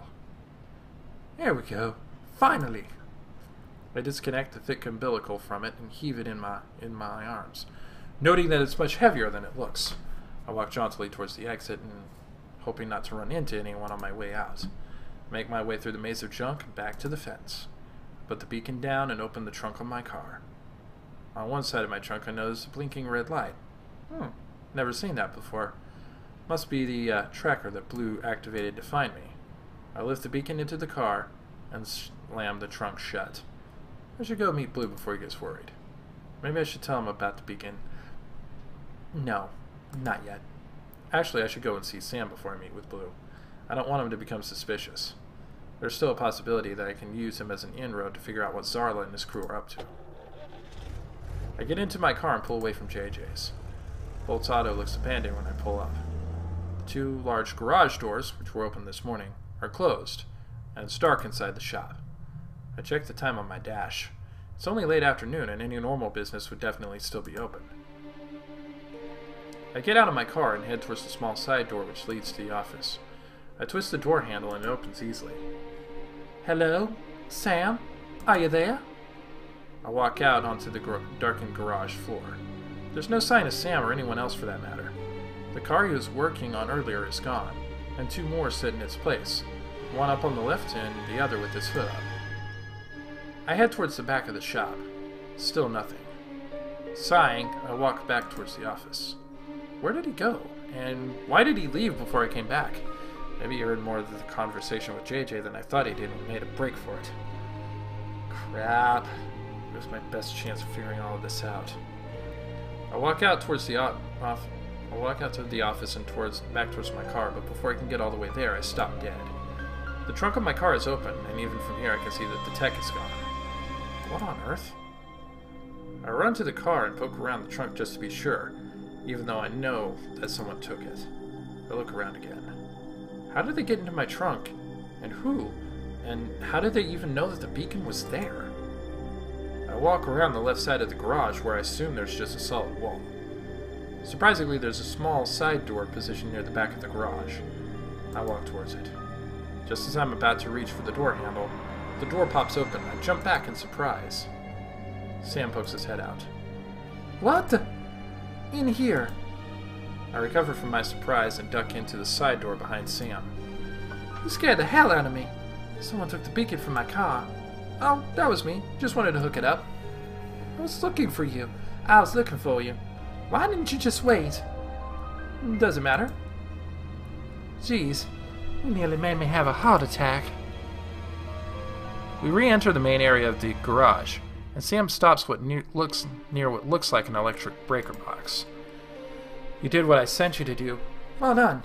Zarla's team could definitely use someone like you. Are you sure? From what you pulled back there, it seems like you don't exactly trust me. Well, there are still a lot of unknowns. Even though you are a mechanic, there's still a risk of you being loyal to a different repair shop. There's a lot of competition. We don't all see eye to eye about certain things, so I didn't want to take any chances. As I said, I've never been involved with the Resistance before, but when I heard about Zarla, well, I had to see what all the fuss was about. Everything you're saying does check out. I ran a trace and it matches your story. Does that mean I'm in? I guess it does. Welcome aboard. Sam pulls open the metal door of the breaker. He flicks some switches, and I hear a loud buzzing noise. I've installed the beacon on the roof. Better brace yourself. This thing puts out an unstable magnetic field when it's winding up. Exactly how powerful is this thing? Powerful enough to track a Selenon. In other words, you better make sure your bells are clenched. He presses a large button and the building shakes. I suddenly hear an ominous series of pops from my mask. What a rush, huh? This is ancient tech at its finest. That's all very exciting, but you know what? I think I have to be going. I break out into a cold sweat under my mask as my voice begins to sound like a telescreen with no reception. Did you say something? No, I just think I should probably be going. Uh-huh. Well, I'll need to contact Zarla and organize a rendezvous. I really have to... I grip my face in desperation, but my vision is getting worse and worse by the second. I can hardly see where the exit is. Are you sure you're okay? You don't need a cough drop? No, I'm fine. No problems. A horrible screech emanates from my mouth, and I try to cover it to avoid being heard. Underneath the mask, I can smell something burning.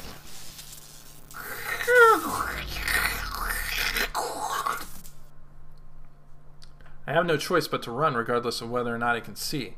I try to stumble out the door, but end up whacking up into Sam instead. We both topple clumsily to the floor, his face pressing against my cleavage.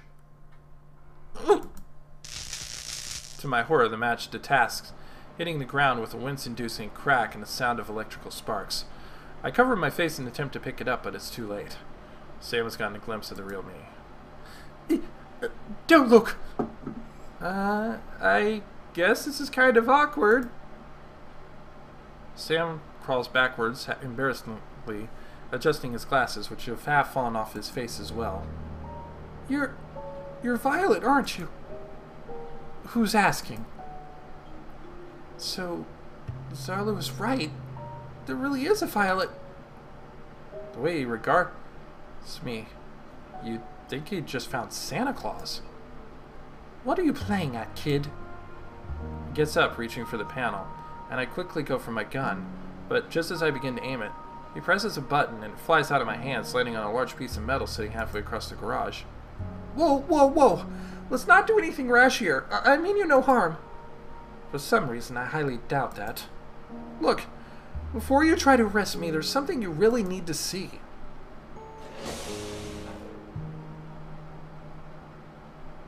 Sam pushes another button on the same control panel, and a panel the size of the door opens in the garage floor, leading down to some sort of basement. I'm not one for mysterious staircases. What's down there? Something that you need to see. I don't trust that this isn't a trap. If you're going to try to kill me, I'd much prefer we get this over with. I don't intend on killing you unless you give me no other choice. I think we could be useful to one another, in fact. Useful how?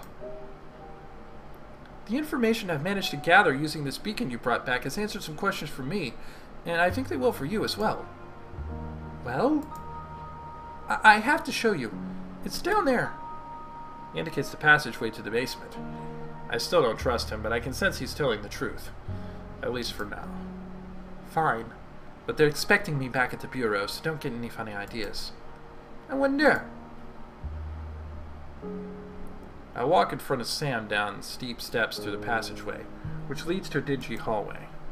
He grabs a flashlight hanging on the wall and flicks it on, illuminating a pitch-black tunnel. Large wires snake through on either side, though where they lead is anyone's guess. Where are we going? Just keep going straight. It's not much further. As soon as he finishes his sentence, the hallway opens up into a large room. It matches the dinginess of the hallway, but light pours from the far wall. I squint, shielding my eyes from the sudden shift in light. What is that? Are we outside? No, of course not.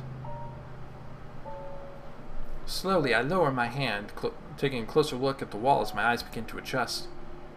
I've never seen anything like it before. There are a number of screens connected to several rusty boxes on either side, with lights gently blinking on and off. I recognize the construction as a computer bank, but only from pictures. I've never seen one in real life. Computers are the highest level of tech, and are kept under lock and key at the bureau. How Sam got his hands on this setup is beyond me. I can't find any words to express my shock. I'm awestruck. The tech is pretty rusty, but it gets the job done. It's true. The computers are busted up, gray and grimy after hundreds of years underground, but the fact that they exist in this random basement is stunning. As I start to get past some of my initial shock, I take a closer look, and I'm surprised all over again to see that on each screen, a moving scene from the city is playing out. Are those cameras? Yeah. We can see what's happening in the dome using a combination of the beacons and the old cameras that used to be a part of the ancient security system. I'm surprised that he's telling me this much about their operation. It makes me trust him a little bit more, but that just doubles my suspicion. You're telling me some pretty sensitive information. I want you to trust me so that when I show you what I've discovered, you'll take me at my word. And what exactly would that be?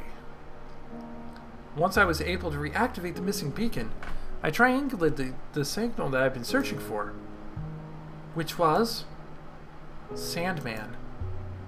I thought Sandman was one of Zarla's people. He was, but his views were too extreme. Zarla kicked him out a couple months back. Said he should go proselytize on his own time. What was he trying to get her to do? Sandman, or should I say, Dr. Alexei, became convinced that he could destroy the Selenon. What? Is that even possible? What does that mean? If you give me a minute to finish, I'll explain. Of course. Sorry, you've just surprised me.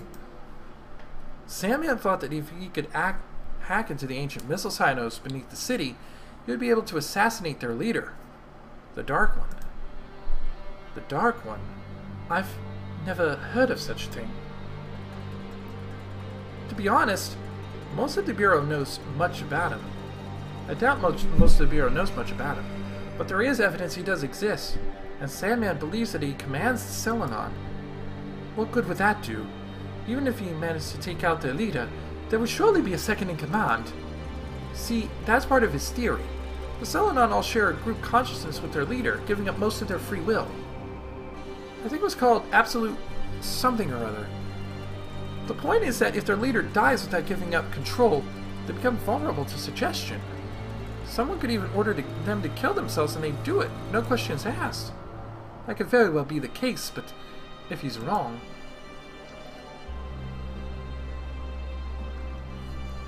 That's what Zarla thought too. The plan wasn't worth the risk. If it failed, the Bureau would have a perfect excuse to come down on us harder than ever before, probably wiping us out for our own good. For good. Not to mention how the Selenon would react. They'd attack the city again. A lot of people would die, both inside and outside the dome. So all of the things that have been going on, the burglaries, the tech being collected, they're all connected to Sandman and this plan? I would bet my life on it. I've been trying to figure out how far along he is in the plan, but with the beacon disabled and the crackdowns on tech movement, I've been having a hard time pinpointing his activity. Until today, that is. You think he's going to go through with it? I know he is. Or at least he's going to try. The murder you were investigating, Al Grange. Of course, he was a mathematician. Exactly. Between his math skills, his knowledge of physics, and his dirty little hobby of collecting tech on the side, he was one of the few people in the city who would be able to figure out the trajectory needed to fire a missile beneath the Earth and maybe hit something. I know he was struggling financially, and I have no doubt that Sandman paid him to work on the equation, probably telling him that it was a theoretical problem. So, you think Sandman killed him afterwards to cover his tracks? I don't know about that. Sandman had already gotten away without raising alarms at that point. It seems weird to me that he would go back and kill Grange like that. But looking beyond that, we need to figure out a way to stop him before he can carry out his plan. We? Yes. Even though I'm part of the Resistance, we happen to have a common goal in this instance. Neither of us can afford to let this attack happen. Zarla can't sneak into the dome in time. Not after what happened earlier. The guards are on high alert. If you can't do it, no one will. I suppose you're right. But you can't tell them your cover was blown. That shouldn't be a problem. I'm used to working on the fringes. I didn't expect you to agree with me, but if that's the case, then I'm glad you see why this is necessary. If I told the chief about all these computers, I'd probably receive a commendation, but for the first time, I find myself wanting to preserve this technology. I can only hope that this choice will be the right one. Chapter 3. Blast Radius. Well, I think we're going to save that for next week. So, thank you for joining us. I very much appreciate you joining me for Selenon Rising, starting from the beginning. And please be sure to keep an eye out next week for more Selenon Rising.